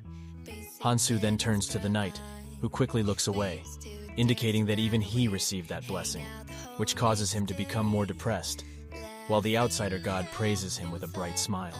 Later, Hansu uses slime to manage the collection, but is disappointed that he has to give everything up to the kingdom. If he doesn't, he might get executed, or even worse, caught by the evil god. Meanwhile, the citizens cheer for the knight as he parades the dragon's head around the city. Later that night, Hansu tells Dialoka to inform the knight that he will be giving all of his loot to the city's restoration and the families of the deceased. However, Dialoka twists some words while conveying the message. Hansu then notices a cloud forming above them, which transforms into a bone dragon. Dialoka informs him that it might be the dragon's soul harboring rage towards him, summoned as a physical entity. Hansu thinks that it's not a threat to him as he already defeated a living dragon, and this is just a bone dragon. Meanwhile, in the temple, the Saintess announced the tournament, and the nobles argued about which hero was stronger. Arya hid behind Eubora and informed her that her mother was looking directly at them from the VIP seat. Arya hadn't seen her mother since she left home. Yubora encourages her to be bolder, because if she keeps hiding, her mother might be disappointed. Arya agrees and decides not to hide anymore. She then asks Yubora if she would help another hero in trouble, to which Yubora replies that she would because it's something Hansu would do as well. Realizing she thought out loud, she quickly tries to hide her emotions. As the Saintess starts the tournament, Choi and his team rush to a carriage they had prepared beforehand, while Yubora uses her blessing sprint to run faster, carrying Arya. Mion also prepared a carriage and left with her teammates. Later, the Saintess's subordinate informs her that the Red Dragon King, Al-Kaiser, has been resurrected. The Saintess quickly recognizes it as she had defeated the dragon alongside a hero hundreds of years ago. Her subordinate thinks that a god might have resurrected the dragon, but she disagrees. The gods would never do such a thing without a reason, and there wasn't even a hero present at the location. She quickly realizes that all the heroes are in the tournament, except for Kang Hansu, and she suspects that there is a god helping him hide from the goddess of heroes. As she went in panic mode, her subordinate informs her that the dragon has already been subjugated. The dragon was at a level where a knight could stop its breath. Hearing this, she concludes that it is not the Dragon King because it's impossible for a knight to stop a Dragon King's breath. She decides to put the matter aside and focus on the tournament instead. At the same time, Oh Hanwoo didn't get a single carriage. Then Julia called out to him, asking what a hero was doing there. As Oh Hanwoo looked at her, he couldn't see her body or her stats because of his curse, see-through. He then used his special blessing on Julia, which compelled her to give him a ride, and they set off for the Orc's forest. Meanwhile, the city where Hansu had been was destroyed, and Dialoka was badly injured. Hansu was angry for some reason while two bone dragons fought above him. A few moments ago, as Hansu slew the first bone dragon, his blessings Outsider and King's Wrath simultaneously activated, causing him to summon many skeleton dragons that were after his life. As the knight was attacked, his blessing King's Wrath activated, and another bone dragon was summoned to protect him, causing the dragons to fight each other. At some point, even Dialoka got knocked up. Hansu then decided to finish it, and used his sword to slay all of the dragons at once. After all the dragons had died, Dialoka asked Hansu if he knew what caused this, to which he replied that it was because of his blessing Outsider. Unlike werewolves who get their power by eating meat, he gets his powers by using his life force. King's Wrath curse triggers every time his life is in danger, and Outsider, which resets his stats, causes an infinite loop that keeps summoning dragons. But at some point, even his curse got reset and stopped. As the dragon bone was still a rare material, Hansu decided to give all of it to Dialoka. Then, the knight rose up from the grave of bones and requested Hansu to go to the academy together with his son, which made the Outsider god extremely happy and praised themselves for the perfect plan. Having no other choice, Hansu accepted the invitation and arrived at the knight's mansion to meet his son. During their dinner, Dialoka translated the knight's words and explained that he wants Hansu to go to the academy with his oldest son instead of the youngest. The youngest already had a partner, while the oldest had dropped out but could return to the academy. Hansu agreed, which made the parents happy. Dialoka then mistranslated their words and falsely claimed that they wanted to bribe him with money. Hansu quickly realized she was lying. He then instructed her to translate that he had accepted the offer. Dialoka complied, and said that Hansu wanted to see the face of the disgraceful son who hides when there are guests in the house. Before Hansu could stop her, he noticed the knight and his wife on the ground, crying. He asked Dialoka what she had said, and she replied that she had done an excellent demonic translation. Later, when Hansu was resting in the guest room, he asked Dialoka if she had any information on the academy. She informed him that the academy was founded by humans to oppose the demons and taught about battle. Despite all their efforts, humans were still weak, so it had become a place for networking. At the end of the explanation, the knight's oldest son appeared and challenged Hansu to a duel, calling him level 1. Hansu quickly understood his words without translation, and since the guy's father put his son in Hansu's care, he planned to teach him a lesson by giving him a good beating. While beating the guy, Hansu tells him that his father had done so much for him, so he should at least perform his duty as a son. The guy finally faints due to Hansu's beating. Hansu then remembers the scenario when he told the goddess to send him home as he worried about his family. He quickly snaps out of it and realizes that he has gone too far. Dialoka informed him that the guy didn't die and was only unconscious. Later, when the guy regained consciousness, he quickly tried to run away, but he was shot by Dialoka's mana and fell unconscious again. Hansu then asked Dialoka what they should do with him, to which she suggested that they should make his body unrecognizable to avoid being executed.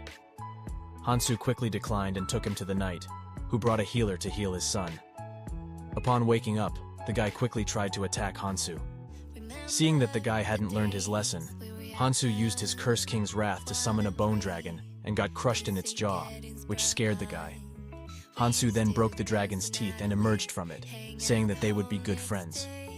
Meanwhile, in the temple, the saintess received a message from her subordinate, who informed her that the incident involving the dragon had been closed. Although there was significant damage to the city, there weren't many casualties. The subordinate also informed her that the head of Hogwarts Academy wanted to have a talk with her. As she connected her communication orb with the academy, a green-haired lady greeted the saintess and teased her for her cold personality. Just as the saintess was about to hang up, the lady got straight to the point and informed her that they were planning to open an underground labyrinth so freshmen could study alongside the heroes. The saintess was surprised because the labyrinth had been sealed for a long time, and they had managed to succeed in unsealing it. The labyrinth was a place where gods used to overuse their power in the mythological ages, and that's why the relics in the labyrinth possessed extraordinary power. However, along with that power came great dangers. As it could be a valuable experience for the heroes, she promised to send them to the academy after the tournament ends. As their conversation ended, the saintess wondered how many heroes would survive. Meanwhile, Julia introduces Leisha to Oh Hanwoo, and as he greets her, he falls into a delusion of having them fall in love with him. However, Leisha doesn't reciprocate his feelings. She quickly understands the context of the tournament and checks Oh Hanwoo's blessings. She notices that he has many low-rank blessings despite being just level 6, so she mistakes him for someone chosen by the gods. However, she isn't that impressed, as she has already seen Hansu, who is far more capable. Later that night, they didn't find any orcs. After analyzing the surroundings, Leisha figures out that another party must have arrived before them. Looking at the slime that is still cleaning up the area, it means that the party must be nearby. As Julia follows the slimes, she comes across orc bodies. After analyzing their burns and cuts, Julia quickly deduces that the team must consist of a swordsman and a sorcerer. Suddenly, Oh Hanwoo hears the sound of someone fighting.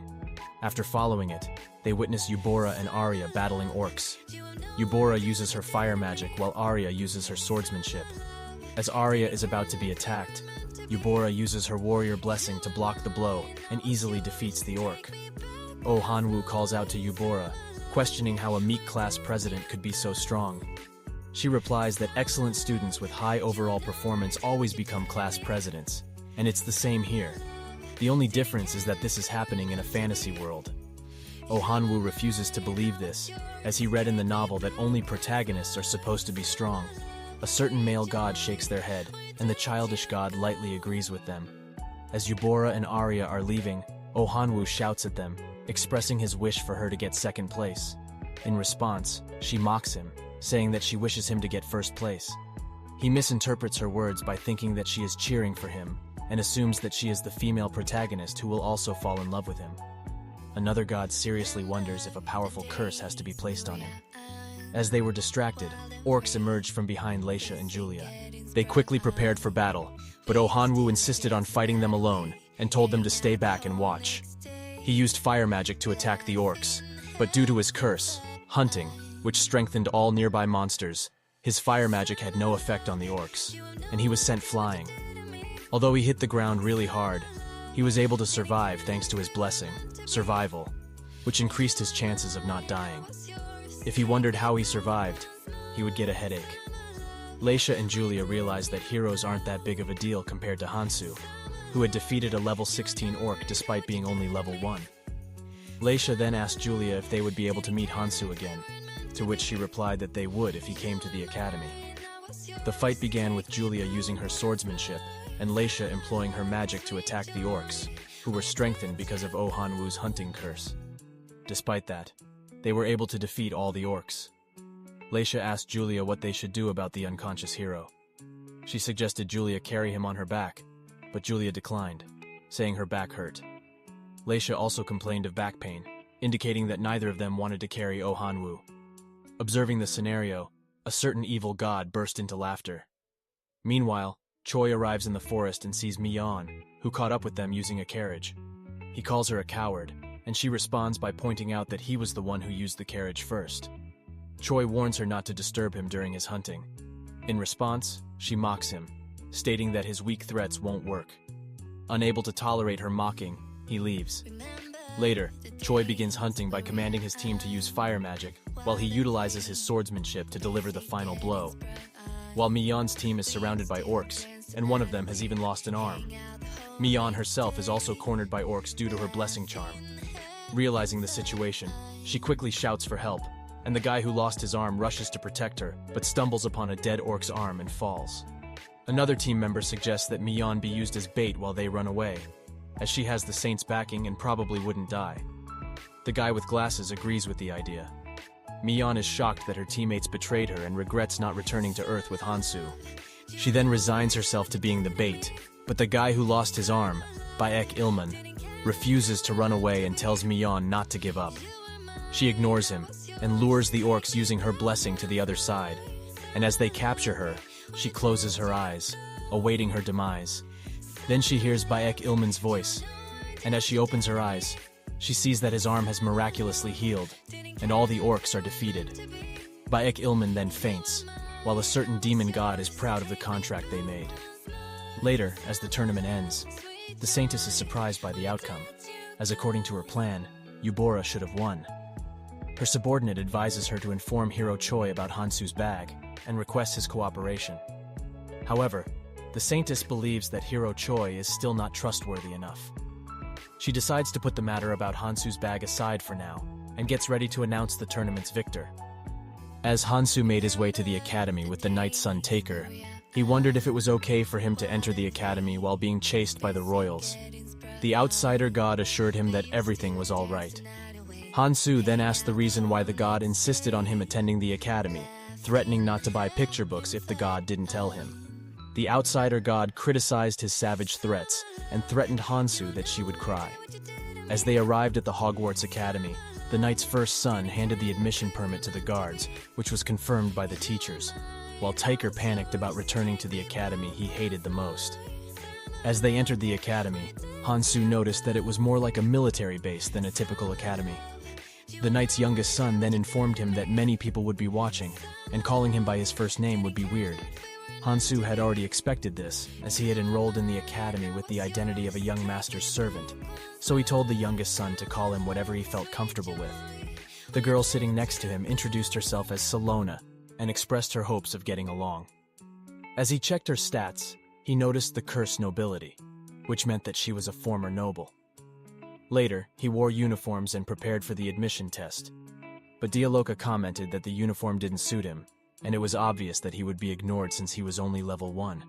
She advised him to dye the uniform in a catchy color like red, but Han-soo declined, as it was not allowed, and commanded her to stay in the dormitory.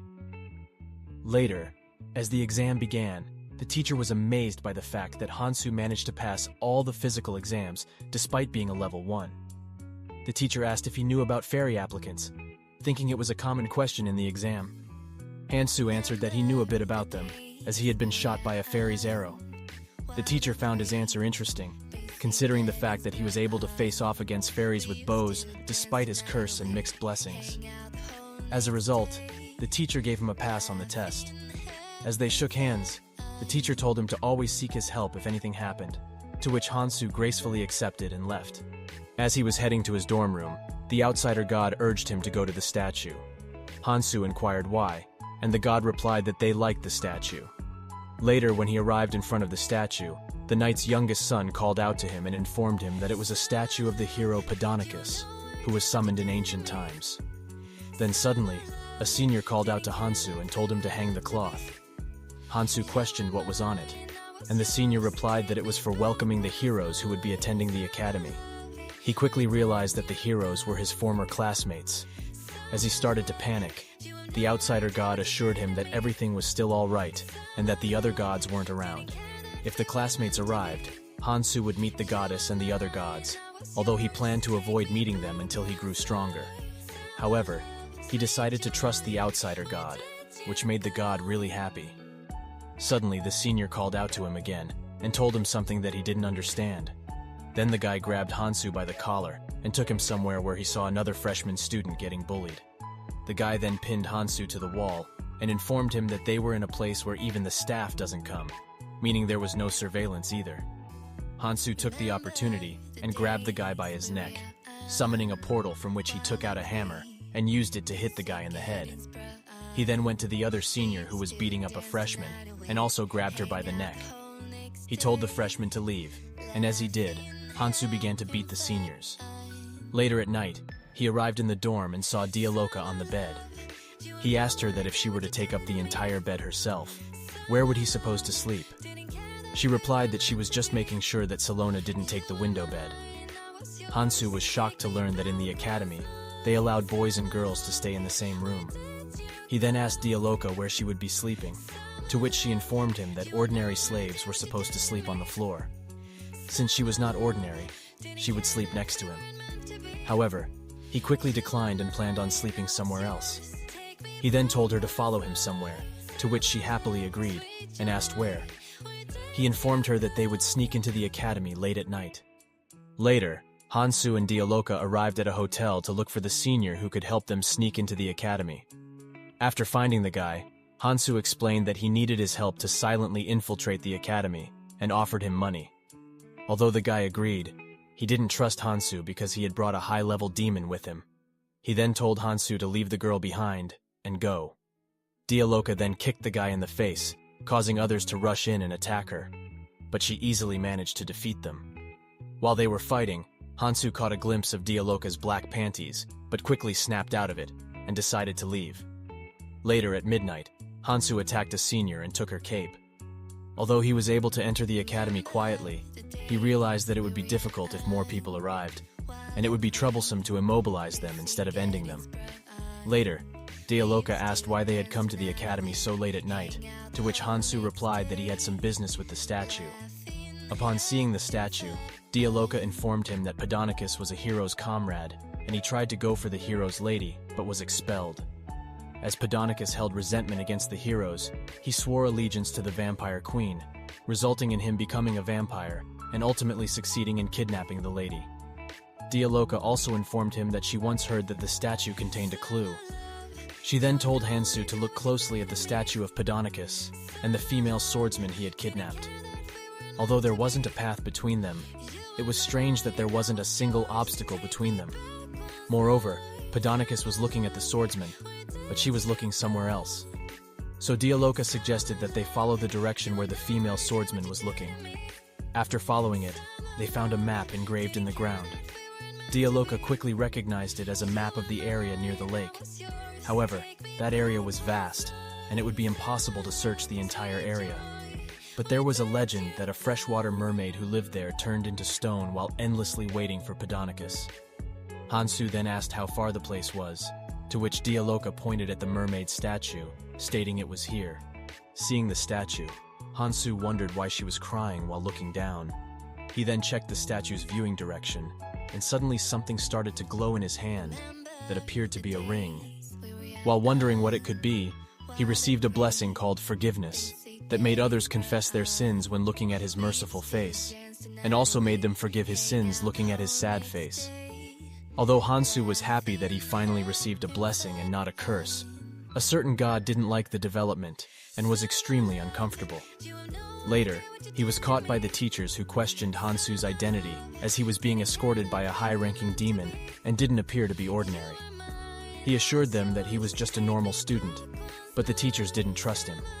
So he used his blessing of forgiveness to escape the situation, and it worked as all the teachers forgave him and left. Dialoka told him not to use this blessing on her, as she would forgive him even if he didn't use it. To this, Hansu replied that he was already using it on her. She then asked what sin he committed against her, which he didn't tell her about, getting a glimpse of her panties. In the morning, all the students arrived at the academy as today was their first day. Then the teacher began the introduction of the teaching staff, starting with the professor who would be handling the newly established subject, the Guardian of Flames, Miss Celeblis.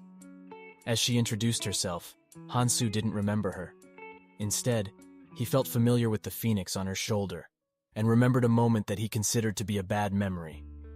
Then the principal came to the stage and informed everyone that this year at Hogwarts Academy would be the most important year, as the heroes would take admission. Hearing this news, the students were confused. Then the principal used magic to make a loud noise that almost made the students go deaf. She then told everyone to be quiet and explained that the classes would be divided into upper class and lower class. The rule was simple. They just had to fight until half of them collapsed. As she began the fight, the whole area became chaotic, and all the students started fighting each other. Meanwhile, a certain god was excited about the noisy atmosphere, and Hansu also began fighting, easily defeating all the students. While a certain god prayed for the peace of all the students. Later, as the fight ended, the teacher welcomed Hansu and the others to the upper classes. She also reminded them that if their results weren't good, they could always be sent to the middle class. She informed everyone that the subjects were categorized into two paths, knight and mage, and told them to choose the subject that suited them. She also announced that the class president title was given to Prince Razel. Meanwhile, in the temple, the saintess announced Choi as the tournament winner. She congratulated him and gave him the Holy Sword, a symbol of a hero that would help him grow stronger faster. She then told him to shout, "I want to become stronger," while holding the sword. When he did, a portal similar to Hansu's opened, and he was teleported to the Orc Sanctuary where he met Bruce, who welcomed him.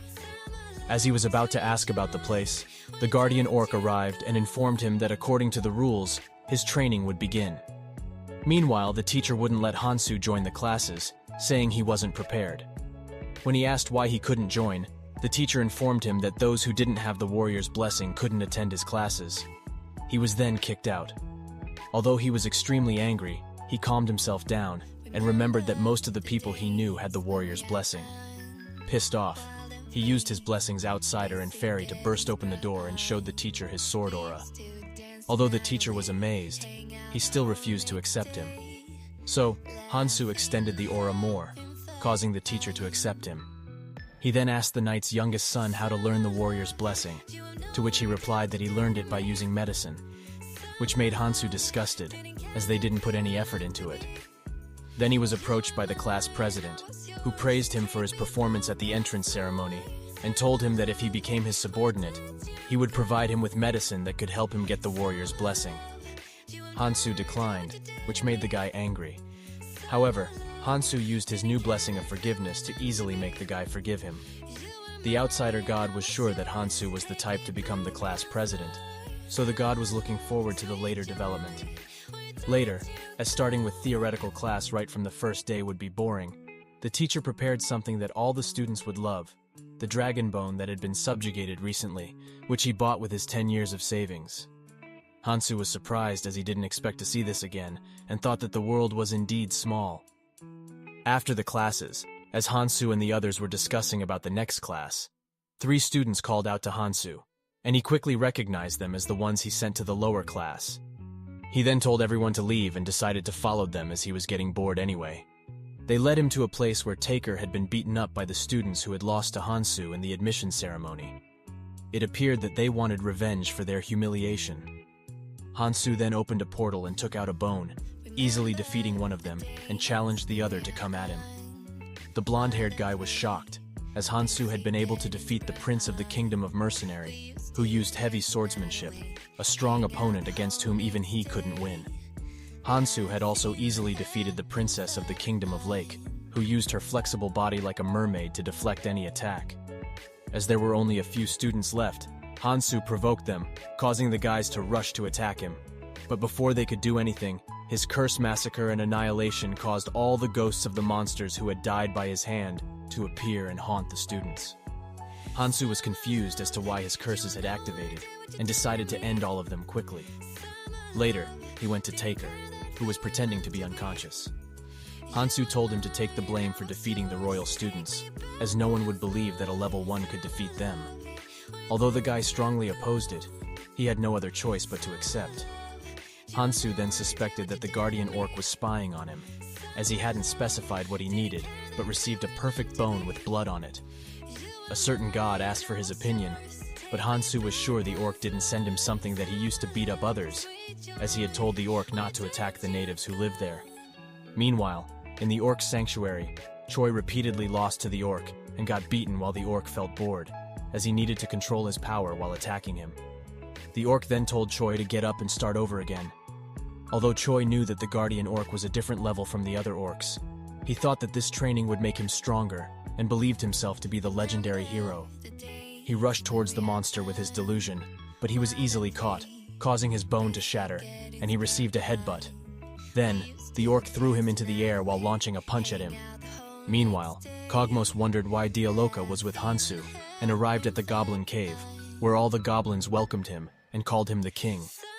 He quickly sensed something and recognized the creepy feeling that indicated a saintess was nearby. As the students arrived in the forest, they came across goblins, and thinking they were just measly goblins, they rushed to attack them, only to fall into their traps. Mion used fire magic to easily defeat some of them, and the remaining goblins were defeated by Eubora and Arya. Princess Athena informed Eubora that goblins were indeed weaker than orcs, but they shouldn't let their guard down since the goblins moved in groups and were able to set up traps. She also thinks that the armor made of dragon's bone triggered the goblins, so she tried to figure something out and decided that she and Prince Alsus would accompany the hero to compensate for the reduced number of members. Later, Eubora analyzed the area and found many traps, and although most of them were simple, some of them were quite dangerous. Alsus then advised the students to prepare a camp for today, as night falls quickly in the forest. After finishing preparations, a knight informed Alsus that they found footprints near the traps, and there were traces of the traps being dismantled and rebuilt. As the enemy could be a human, or even worse, a demon, he instructed the knight to report the situation to the saintess. Some days later, at night, Mion used fire magic to defeat some goblins, while Eubora attacked a giant goblin, but found it difficult to cut through. She was then helped by Alsus, who ordered all the knights to raise their swords and protect the heroes, as the goblins' sneak attacks kept occurring every night, and it was better to be careful. Meanwhile, Kogmos was sitting on the throne while a goblin bowed in front of him. The goblin informed him that their situation was a little bad, which shocked him, as he didn't expect the goblins to stand a chance against the hero and get annihilated. He quickly figured out that it was all because of Hansu, who massacred the orcs and werewolves, causing the hero's training to be lacking. So they came here to find prey, which meant he only had to face newbie heroes. He then ordered the goblin to quickly gather and prepare for an attack. Later, the goblins started to destroy their supplies instead of attacking the heroes, and when Mion tried to attack them, they easily dodged her every attack. Then a blue goblin appeared and shouted something, causing all the goblins to retreat. Thinking it was the commander, Eubora tried to follow it, but the blue goblin was actually Kogmos, who had disguised himself as a goblin through his research with his slaves. He then used one of his abilities and shouted out loud, causing all the heroes to have headaches while the goblins rushed to attack them. Somehow, they managed to survive and arrived at the camp, where Mion was covered in bandages, while Eubora was so tired that she developed dark circles under her eyes. Alsus was confused about the fact that the number of goblins they had defeated was similar to last year, but the blue goblin was remarkably stronger, and they needed to find a way to deal with it for the sake of the knight who sacrificed his life. Then, Princess Athena informed them that the saintess had found the real culprit, a demon hiding in the rock mountain. Meanwhile, the saintess was planning to accelerate the hero's growth through goblin hunting, but now they had lost a knight, and his corpse hadn't even been found. Despite all that, she still thought that this would be a great experience for the heroes, and ordered her subordinates to pay close attention to them, as she could resurrect dead people, but couldn't do anything about their state of mind. She then went into the goblins' forest, a wasteland, and used her blessings to grow plants there, which solved their food issue for now. But it was still meaningless to stay there, so she told her subordinates to prepare the heroes to get rid of the demon culprit. Meanwhile, Kogmos noticed the changes in the forest, and was angry as to why the saintess was intervening.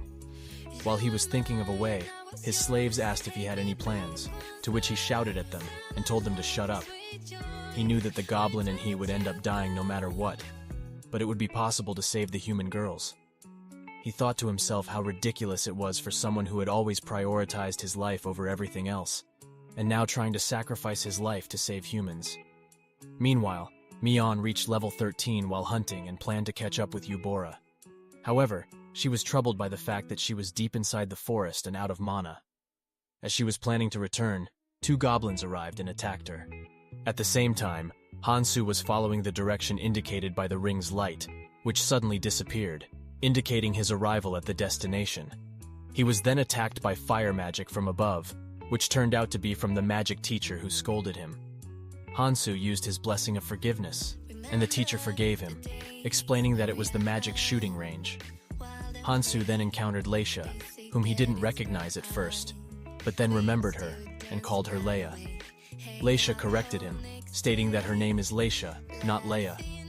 This made Hansu angry, adding to his growing list of bothersome situations. Leisha asked Hansu what he was doing in the magic shooting range and if he wanted to learn magic. Hansu replied that he couldn't use magic, to which Leisha offered to teach him so he could be prepared to face a mage in the future. Hansu accepted her offer, and Leisha told him to be there the next day at the same time before leaving. Hansu then asked the god about the magic shooting range and if there was something hidden there. The god tried to avoid the question, which indicated that there was indeed something there. As they were talking, the class president called out to him, expressing anger at having been looking for him. Hansu attempted to use his blessing of forgiveness to escape the situation, but for some reason, it didn't work. This confused Hansu, who suspected that the class president had checked his stats. The class president suggested that they team up to become the strongest in the academy, to which he agreed as he heard that there would be group assignments, and it would be better to work with someone from the same class. The outsider god felt uncomfortable, and so after arriving at the dorm, he asked Dialoka how to hide the status windows. She explained that in order to peek at someone's status window, one needed a blessing, and resisting it also required a blessing. Hansu asked which blessing would be easier to get, to which she replied that there were many blessings, but none of them were easy to obtain. Suddenly Salona appeared and suggested that it didn't have to be a blessing. He could also use a curse, although it would be dangerous. Hansu liked the idea, while Dialoka stared at Salona maliciously, but she acknowledged her idea, despite her being a mere human, and suggested that Hansu obtain the Curse of Avarice, which exercises absolute control over possession, including the status window. The price for this curse is the owner's life. Hansu liked the idea and schemed something while a certain god stated that his expression looked suspicious. Hansu declined the god's suspicions. Later, they arrived at the Mercenary Guild, where Hansu registered Dialoka as a mercenary. When she asked why, he explained that in order to gain the Curse of Avarice, he needed to own many slaves or possess a lot of wealth. By increasing her level to an extent that even he couldn't handle at his current level, he would receive the curse.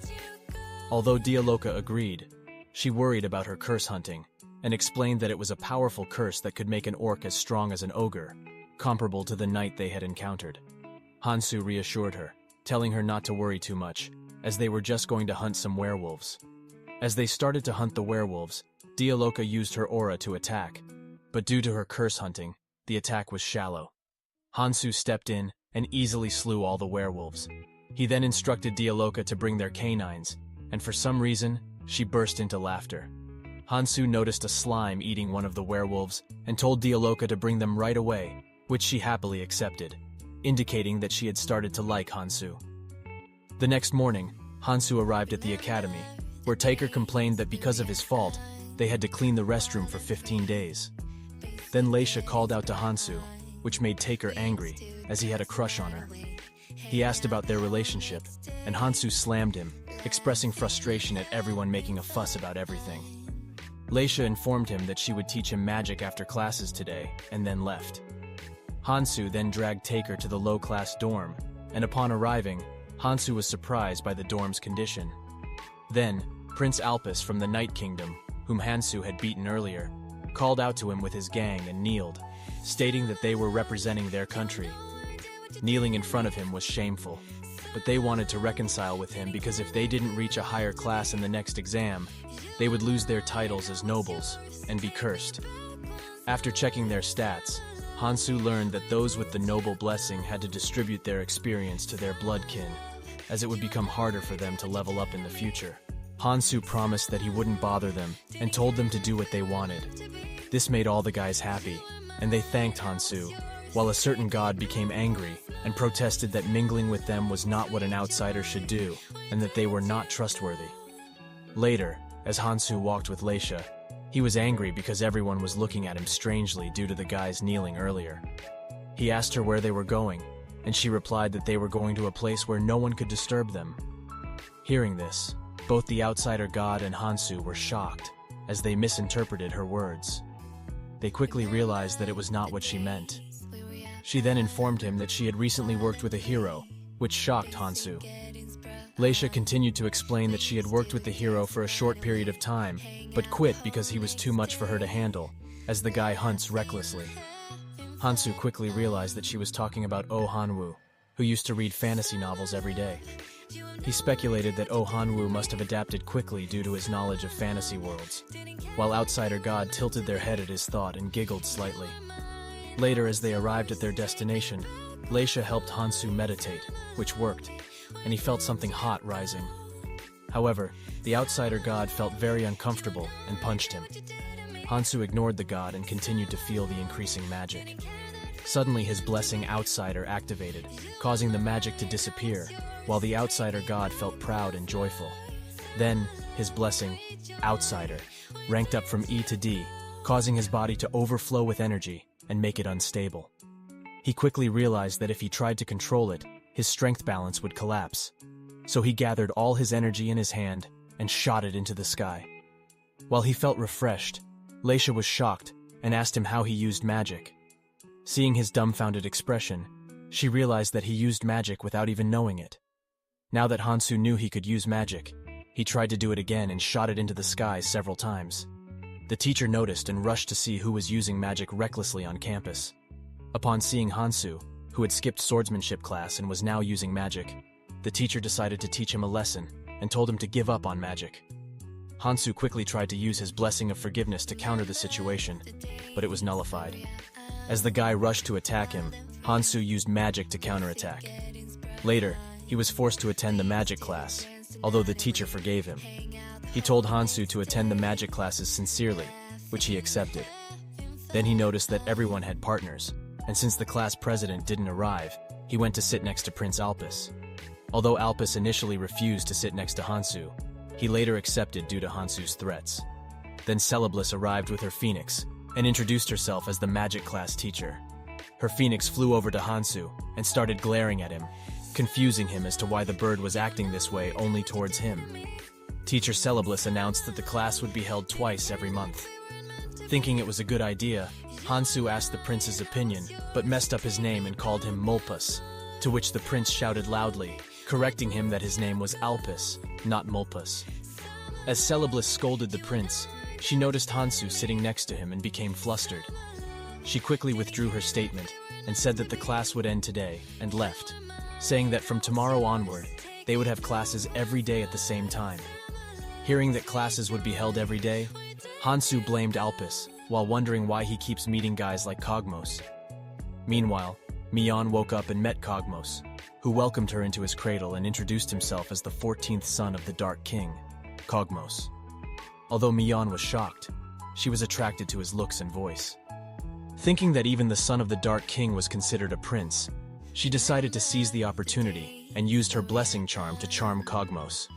However, it didn't work on him, as he easily nullified her blessing and eliminated her, causing him to receive the Curse Hero, which reduced his experience points obtained through hunting and achievements.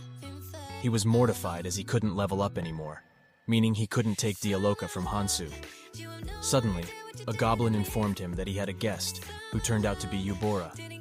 She quickly noticed Mion's dead body and prepared to attack, while Cogmos introduced himself and asked why she was alone. Prince Alsus appeared from behind and replied that she wasn't alone. Cogmos was shocked as Prince Alsus had many high-ranking blessings. Now that he had come this far, he couldn't back away. So he introduced himself as the one who rules over the goblins of the Rock Mountain, Cogmos. Princess Athena also arrived and asked if the trap was his doing, to which he replied affirmatively. Alsus then rushed to attack him, but Cogmos told him not to, as he had set up a trap that could potentially destroy Mion's body beyond resurrection. Alsus rushed to protect Mion, but was too slow, so Eubora used her blessing sprint to move quickly, but fell into Cogmos' trap. He then used a magical string to pull Mion's body away. As Eubora was in trouble, Alsus pushed her away, placing himself under the trap. Then, Princess Athena used her fire magic to destroy the trap, despite that he was badly injured. However, Cogmos' trap didn't end there, as he brought out 2 giant crossbows and threw Mion to the other side, but Eubora managed to save her. As she looked behind, she saw Alsus covered in arrows, and Cogmos respected him for sacrificing himself to save a hero's life. Angry, Princess Athena prepared her fire magic to attack Cogmos, but quickly stopped as he used Alsus's body as a shield, and informed her that if she used her fire magic, Alsus couldn't be resurrected. While she was distracted, he shot an arrow through Alsus's cape, causing her demise. He then went to Eubora, who called him a coward. He replied that it was they who brought an entire knight unit just to slay some goblins, and he was only at level 22 while she was at level 19. But her standards of blessing were way higher than his, so if she hadn't let her guard down, it would have been him who would have ended up dead. He then advised her that in war, where everyone is an enemy, one should not be picky about the means and methods when their life is on the line. She accepted the advice and rushed to attack him, but he quickly blocked it. Then he took off his suit that was made of dark magic and used it to wrap around her body, which made her unable to move. And as she couldn't breathe, she closed her eyes and thought about Hansu. Suddenly, the Saintess appeared from above, stating that this was not the kind of ending she wanted and saying that Demon Cogmos had crossed the line. At Hogwarts Academy, the principal asks the head teacher how Professor Celebliss is doing, to which he replies that her classes for building trust with monsters are difficult, so no achievements were made by the students. At this rate, there will be no rewards from the teacher's blessing either. Hearing this bad news, she becomes frustrated as she was finally able to get the heroes to attend the academy to improve its reputation. The head teacher then tells her to calm down, as there's still some good news. There's a student with a fairy blessing rank C, who will bring good results together with Celebliss. Meanwhile, Celebliss welcomes Hansu into her class, but she gets angry when he addresses her as a teacher. She tells him not to use such formal titles when it's just the two of them, and tells him to start over again, and not to use a formal title this time. Hansu awkwardly laughs, and understands that he has chosen the wrong class. Earlier on the first day of class, students had to interact with slimes, but they couldn't get the slimes' attention, and ended up chasing them. Then Hansu takes out a bone which attracts all the slimes' attention. This surprises Celebliss, and she praises Hansu for his cleverness in using something that the slimes are fond of, so she decides to give him special classes. Back in the present, Hansu awkwardly addresses her as Miss Celebliss, which she accepts. She then blushingly explains that today's class will be about his attitude when dealing with monster partners. To demonstrate, he has to pretend to be her slime partner. So she sits down near a tree and tells Hansu to lie down on her lap just like a slime. Although he is taken aback, he decides to go along with it. However, he realizes that if it weren't for his blessing, he would have gotten an erection by now. The outsider god watches him with narrowed eyes and suspicion, while Celebliss smiles brightly at him. His constant interactions with girls make him wonder if the academy is crazy, or if this world is crazy. Later at night, Dialoka is fighting against some werewolves who taunt her. As they rush to attack, she easily rips one of their hands off and eliminates the rest using fire magic. She then starts looking for Hansu, who is chasing a werewolf with a bone. After defeating all the werewolves, he uses slime to take care of the collection and checks Dialoka's stats. Although she leveled up a lot, he still hasn't acquired the curse of avarice that he needs to hide his stats. Nevertheless, he managed to achieve some good results. Earlier, the mercenary guildmaster told Dialoka to stop bringing only proof of subjugation, as it's not proper to bring only ears, and the guild safe is completely empty while they haven't gained anything. Dialoka tells him that if he had a problem, he should have changed the contents of the request earlier, as she had already taken care of it. Annoyed, the guy gives her another request, which is an S-rank request, enough to satisfy her demands. Back in the present day, Hansu is annoyed that the S-rank request turns out to be a digging job for an underground ruin. He asks for Dialoka's help, but she declines, saying she is exhausted from hunting werewolves. Knowing it's a lie, he persuades her while the outsider god cheers for the lone wolf. After digging for a while, Hansu realized that it would take a long time, so he decided to blow everything up with one shot. However, Dialoka informed him that he might destroy important remains that held great secrets. This would result in a failed mission for the request. She suggested that getting manpower would be a faster solution. Hearing this, Hansu contacted the guardian orc through his holy sword and asked him to send some people with digging equipment. Soon, a portal opened, and many people with equipment emerged from it. Dialoka was amazed and asked if it was magic created by the guardian orc. Hansu questioned whether she had just noticed it now, since Cogmos had asked him the moment he saw it. Comparing someone like Cogmos made Dialoka feel offended, while Hansu thought it was unfair to the guy.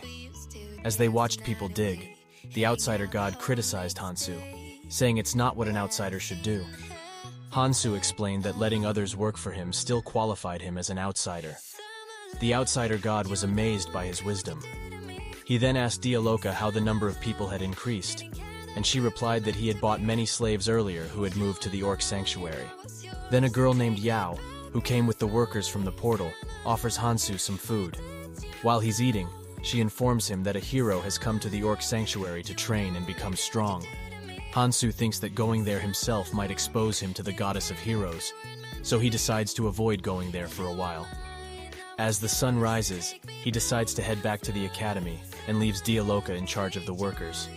She then looks menacingly at the workers, but a bald guy reassures everyone that she is under Hansu's control. In the morning, Hansu wonders why Celebliss keeps looking for him and why he can't understand what goes on in her class, where they spend the entire lecture staring at each other. He speculates that it might be because of his fairy blessing. He then asks the outsider god's opinion, who is visibly angry and uncomfortable, stating that his credit is going down. As they were conversing, a teacher called out to him and informed him that regardless of his midterm exam results, he would remain in the higher class, as they would never send a student of Professor Celebliss into the lower class. However, he would have to attend supplementary classes to pass the midterm exam. This shocked Hansu, and he asked why she is telling him this so late. She then held his hand and explained that this is a matter of the Academy's and Celebliss's prestige, so he must pass the exam. Hansu moved his hand away and awkwardly agreed to try his best. The teacher then returned to her normal self and left, leaving Hansu shocked. While the outsider god saw it as a perfect opportunity to punish Celebliss, but Hansu tells her not to, as shaming her would also shame him and expose his lack of capability, meaning that the outsider god who gave him the blessing is also incapable.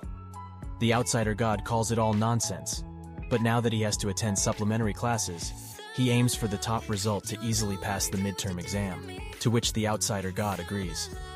Later, he arrives at the digging area where Dialoka smelled Hansu and asks why he reeked of a female fairy. He told her to quit talking nonsense and follow him, to which she happily complied. They later arrived at the forest, and Dialoka asked why they were here and why they were so high up. He explains that they're here to catch a powerful monster, and he's hiding to make capturing it easier with a surprise attack. Dialoka then asks why he is looking for something else when he is already raising a powerful demon like her, to which he replies that it's because of a test. Then the outsider god suggested a giant dragon, which annoyed him as it isn't something he could train yet. Dialoka suggests a dark dragon or a flying serpent, which might be perfect for him. He asked how he is supposed to find something like that in this place, to which Dialoka replied that there was another option that might be perfect, which is herself. Hearing this, Hansu became really angry and wondered if he should just eliminate her. On Earth, imaginary things that don't exist in reality are referred to as monsters, but in this world, monsters are differentiated by whether they eat slime or not. He then notices an elephant-type monster attacking slime. Dialoka informs him that it's a Lamborghini, named after the Lamborghini chivalry, known for breaking through enemy lines. Although it's a powerful monster, he decides not to take it as Celebliss will dislike it due to its tendency to attack slime. The outsider god is angry at him for letting go of such a good opportunity. Suddenly, the Lamborghini is attacked by a snake with a humanoid upper body. After easily eliminating the Lamborghini, the snake notices Hansu and decides to take him for herself. This angers Dialoka, who jumps down from the mountain to confront it. As the fight begins, Dialoka grabs the snake's tail and starts gathering mana into her hand. Then she uses it to continuously punch the snake. As she prepares to eliminate it, Hansu suggests that they can train the snake since it can speak. While Dialoka is distracted, the snake takes the opportunity to escape but is attacked by something else, which makes the outsider god happy and states that it's a cute dragon. Examining the dragon up close, Hansu notices it's different from the dragon he had seen earlier. Dialoka explains that it's a different breed from the Dragon King Alkaiser. Then his cursed dragon's wrath, which is now called Reverse, activates, causing the dragon to become hostile towards him. And as it rushes to attack, Hansu punches the dragon's chin and launches himself into the sky. He then takes out his holy sword and activates his blessing fairy and outsider, along with his curse holy sword, while also using the power of meat. He then combines all of it and launches a powerful attack beside the dragon to demonstrate his strength and intimidate the dragon, which worked as the dragon cowered in fear. As the dragon looks cute, and the outsider god wants it, Hansu wonders if he should take it with him. He then asks Dialoka what the dragon eats, to which she replies that it eats everything, even steel. Since it will be convenient to raise, Hansu decides to take the dragon with him and names it Kogmos II, which makes Dialoka pity the dragon. Now that his mission to capture a strong monster is complete, Hansu decides to return to the academy, riding Kogmos II. Meanwhile, Oh Hanwoo is on a mercenary quest. He wonders how long the mission will last, since he wants to attend Hogwarts Academy soon. Earlier, he had visited the Mercenary Guild and requested a quest involving escorting a noble or merchant to Hogwarts Academy. The receptionist then uses her blessing of observation, which allows her to look at a person's stats depending on their level compared to hers. After looking at his stats, she informs him that due to his low level and rank, he cannot take on such a quest, and the guild won't make an exception, even if he is a legendary hero. This information shocks him, and as he wonders what to do, his blessing special activates. Then a girl named Cassandra approaches him, introducing herself as the daughter of a dragon and the leader of a mercenary corps named after her. She invites him to join her corps, which is headed to Hogwarts Academy for a quest. He happily accepts, but is later disappointed, as he had thought that all the members of the party would be girls. However, there are also guys present. If he had known this earlier, he would have gone alone. Suddenly, one of the guys notices a monster, which he quickly identifies as a level 19 troll. The guy instructs Oh Hanwoo to use support magic while they deal with the monster. As the fight begins, one of them uses a sword to attack, but it has no effect on the troll, and the guy is sent flying. Then the others also engage in battle with the troll with the intention of stalling time until Oh Hanwoo activates his magic. However, Oh Hanwoo is overwhelmed by the troll's presence and wonders what he should do against such an opponent. As he's lost in thought, Cassandra becomes critically injured. He realizes that the only one capable of facing such an opponent is himself, a legendary hero. While a certain wind god believes it's worth a try, but the guys who are fighting the troll tell him that they don't need his magic anymore, so he just has to take care of Cassandra. As Oh Hanwoo is about to tell them not to give up, he is interrupted by Cassandra's blessing, Dragon's Wrath, which summons a bone dragon. She orders the bone dragon to attack the troll, and following her command, it rushes at the troll and easily eliminates all of them in the area. Later, as the guys praise Cassandra for her bravery, Oh Hanwoo, who hadn't done anything, wonders when he will go to the academy. Meanwhile, Hansu arrives at the academy riding Kogmos II, which scares the students, so he punches it in the head to make it stay put. Hearing the commotion, the teachers arrive and question Hansu about the dragon. He replies that he found it somewhere and plans to raise it. He also uses his blessing of forgiveness to avoid getting into trouble. Later, he uses the outsider blessing to lift a heavy log and throws it far away for Kogmos II to fetch. Impressed, Celeblus praises Hansu for his control over Kogmos II. While they are conversing, a student intervenes and asks for some of Celeblus's time. This annoys her, as she was spending time with Hansu. She then tells the student that an important supplementary class is ongoing, so if he wants to say something, he needs to come to the office later. The guy ignores her words and persists in showing his monster partner. The outsider god informs Hansu that the monster is a rare deity. However, Celeblus doesn't show any interest in the monster and tells the guy to leave. Despite her refusal, the guy insists on attending the supplementary classes, believing he's worthy, but Celeblus still declines. Witnessing this interaction, Hansu decides to come up with a plan to skip this bothersome class. However, all of his plans fail in the end. Later, as Hansu attends the dark magic classes, he wonders whether the reason Celeblus didn't show any interest in the baby deity is because she already possesses a phoenix deity. Then, the teacher of the dark magic class appears and uses dark magic to float a chalk. She then asks the students what they think about dark magic, and explains that the theory that dark magic is evil, which most people have, is wrong. It's a misunderstanding caused by a devil that was born with a long lifespan and was able to use dark magic. Hearing this, Hansu remembers that the village chief also mentioned this, but he decides to stop thinking about it and falls asleep.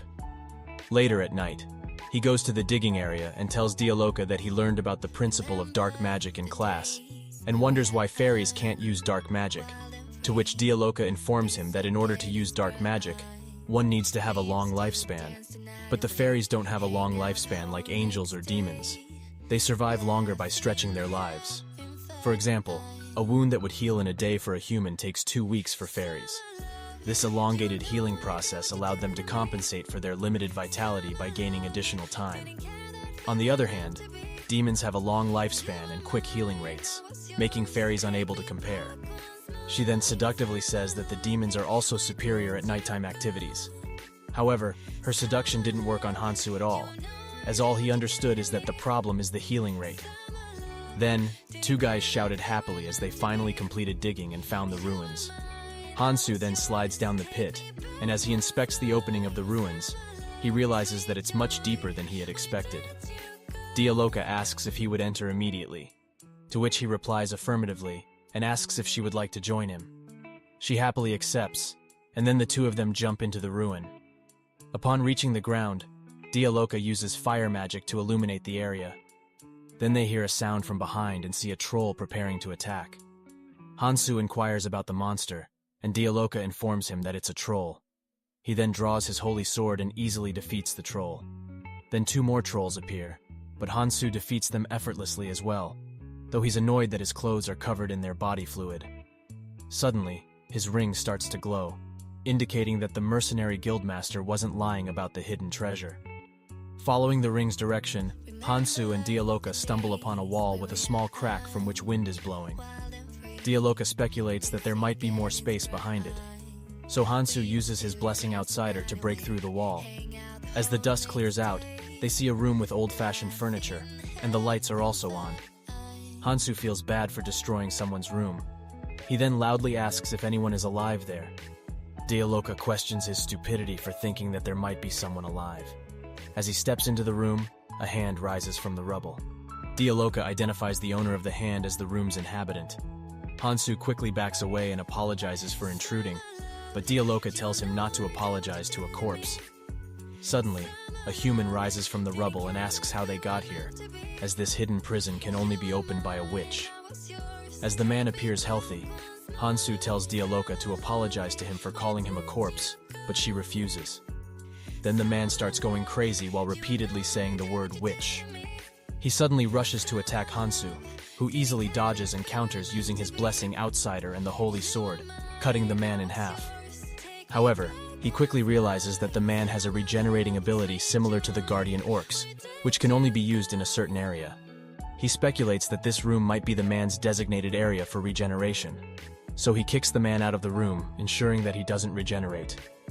Dialoka asks if it was okay to eliminate the man, as he might have had some clues regarding the ruins. Hansu then instructs her to use her blessing to check the man's stats. She replies that it doesn't work on dead people, but she tries it anyway, and discovers that the man is alive. As he is rushing towards them, Hansu uses his authority as Dialoka's master and commands her to stop the man from entering the room.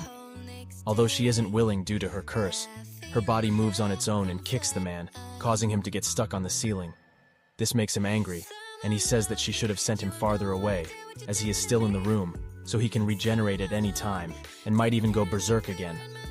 Dialoka ignores him as she is angry that he used her curse to command her. Meanwhile, Cogmos gains consciousness and finds himself imprisoned in an underground prison. Then, Eubora informs him that his slaves have left after regaining their freedom. Even after their curse was lifted, they initially tried to follow him. However, upon hearing that he could be executed if they remained stubborn, they left quietly. Hearing this, Cogmos feels relieved and regrets not being able to bid them farewell. Seeing this vulnerable side of Cogmos, Eubora mentions that he doesn't seem like a typical demon. Cogmos tells her not to insult him any further and to just end him. She then sincerely apologizes if her words came across as rude. Seeing her genuine apology, Kogmos is about to say something but decides not to. Instead, he asks why they spared his life. She explains that she had considered what he said in the cave, about them acting cowardly by bringing an entire unit of knights to slay goblins. Upon reflecting, she concluded that his actions were in self-defense and that they were wrong to invade his territory. She then inquires about the person he mentioned back in the cave. Kogmos doesn't mention Hansu's name, but describes him as a human who knows no defeat or retreat, while levels are mere numbers to him. He explains that if it were Hansu who invaded the dungeon, all of his plans and traps would have been useless against him due to his immunity to poison and inexhaustible stamina. As Yubora presses for more information, Kogmos warns her not to pursue it, as it wouldn't lead to anything positive. She then decided to stop the interrogation and ask about his plans for the future. Kogmos replies that he doesn't know either. Relieved by his response, she opens his cell, removes his restraints, and offers him the chance to be her comrade. Kogmos questions if she's asking him to betray his own kind and join them. She confirms his assumption. Aware that rejecting the offer would likely lead to further troubles with the Saintess, and considering he can't return home in his current state, he agrees to her proposal, and she also accepts him as her new comrade. Later, she takes him to the temple, where Prince Alsus informs everyone about the subjugation of the Dragon King Alkaiser. They plan to locate and subjugate monsters that have been displaced due to the aftermath of the incident. Many students refuse to participate, using various excuses.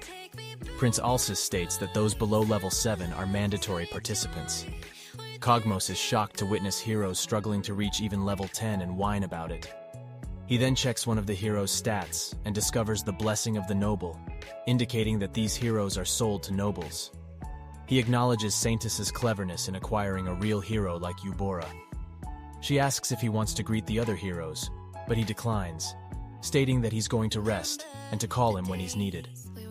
Meanwhile, Hansu is cleaning the room with the help of people from the Orc Sanctuary. As the cleaning finishes, he reopens the portal for them to return. He then questions Dialoka about how long she intends to hover over the man. She replies that she's done with preparations and is ready to wrap things up, but she wonders why the ancient female hero fought to take hold of a man like this. She had learned this information by interpreting it based on the morals of the ruins. Through this, she also learned that the owner of the ruin was a witch. Intrigued, Hansu asks if the witch is truly formidable.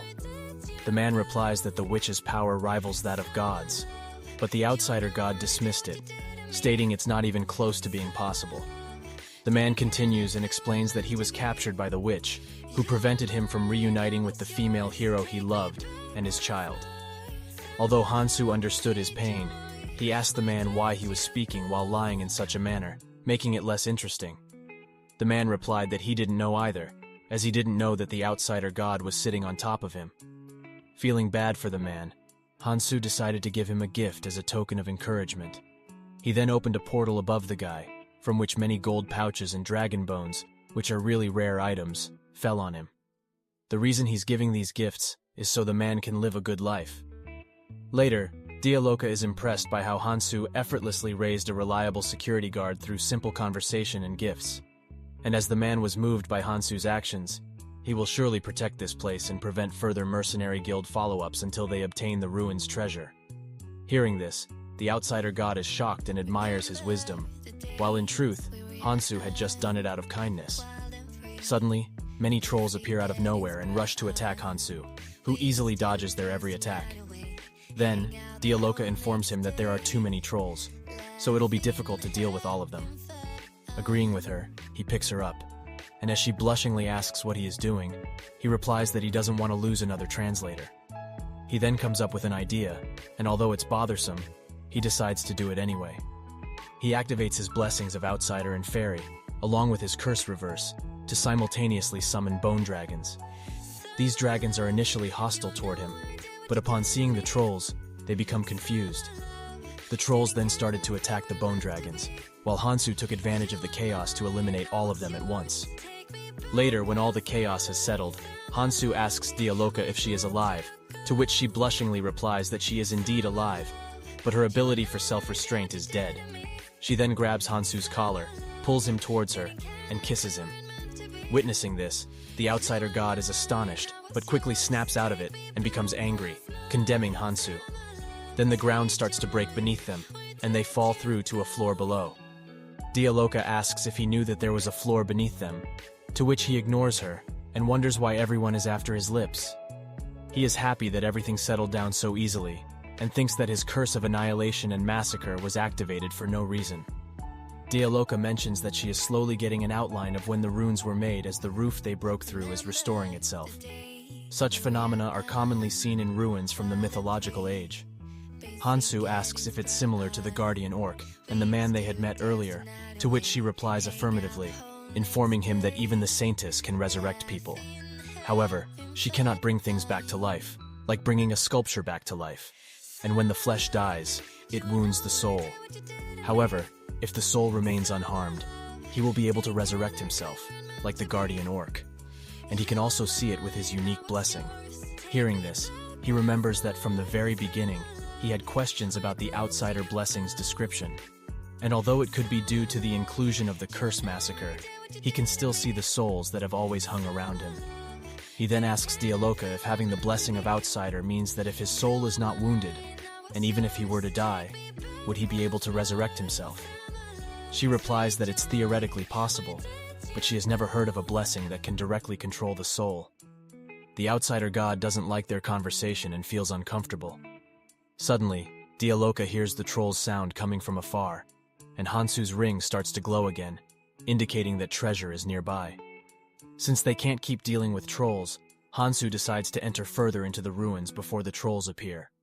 Following the ring's indication, they arrive in front of a golden door that looks like a boss's room. Dialoka informs him that her level has increased. He then asks how much her level has risen, since all she did was finish up what he had beaten. Instead of answering, she shows him her stats, which state that she is level 35.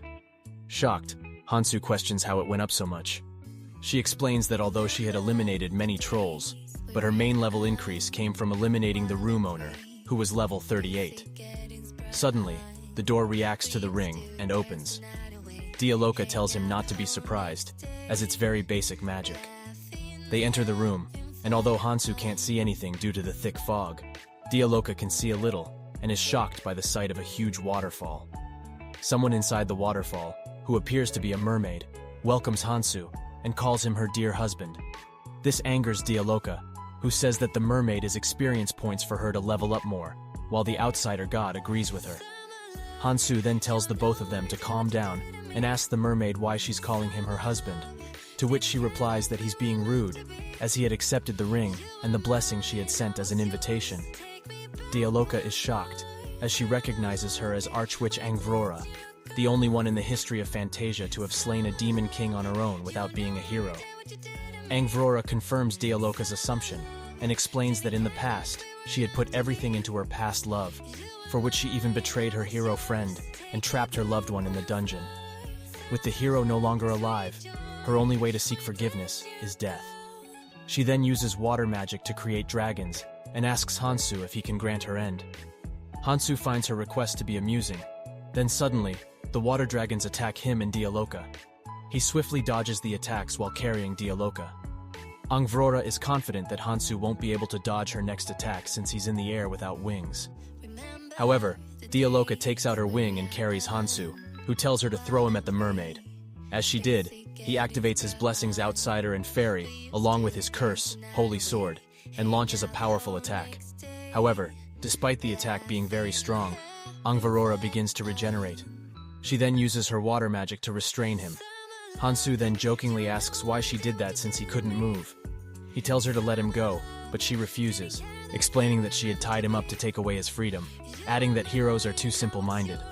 Hansu replies that he doesn't have a blessing like that. He then uses his meat power along with dark magic to attack her, which blows off her entire body, leaving only the tail. However, she instantly regenerates her entire body and praises Hansu for his powerful dark magic, while expressing her wish for every part of him to fall for her. Hansu realizes that he can't defeat her inside the dungeon, as her regeneration ability is similar to the Guardian Orc whose ability only works in a designated area. So he comes up with a plan. He uses his blessings of the Outsider and the Fairy, along with his curse Holy Sword, while also gathering mana and launches a similar attack as before. But this time his intention isn't to eliminate her. Instead, He wants to send her out of her designated area so that she can't regenerate anymore. He then opens a portal and throws her remains inside, teleporting her far away from the ruins. Although Hansu is happy that he was finally able to defeat her, he quickly realizes that he had sent her to the Orc Sanctuary, which is also a ruin. Dialoka assures him that it won't be a problem, as the Guardian Orc hadn't reported any issues. In fact, they have another problem. Hansu inquires if it's about the treasure, to which Dialoka informs him that if what Angvarora had sent as a gift was a blessing, it means that these ruins don't have any treasure. And since the Ruin Master isn't present at the ruins, it won't be able to maintain its function anymore. This means the ruin could fall apart at any time. Then suddenly, the ground starts shaking, and both of them quickly start running away, as the ruin is really collapsing. This makes Hansu angry, saying that Dialoka should have informed him earlier,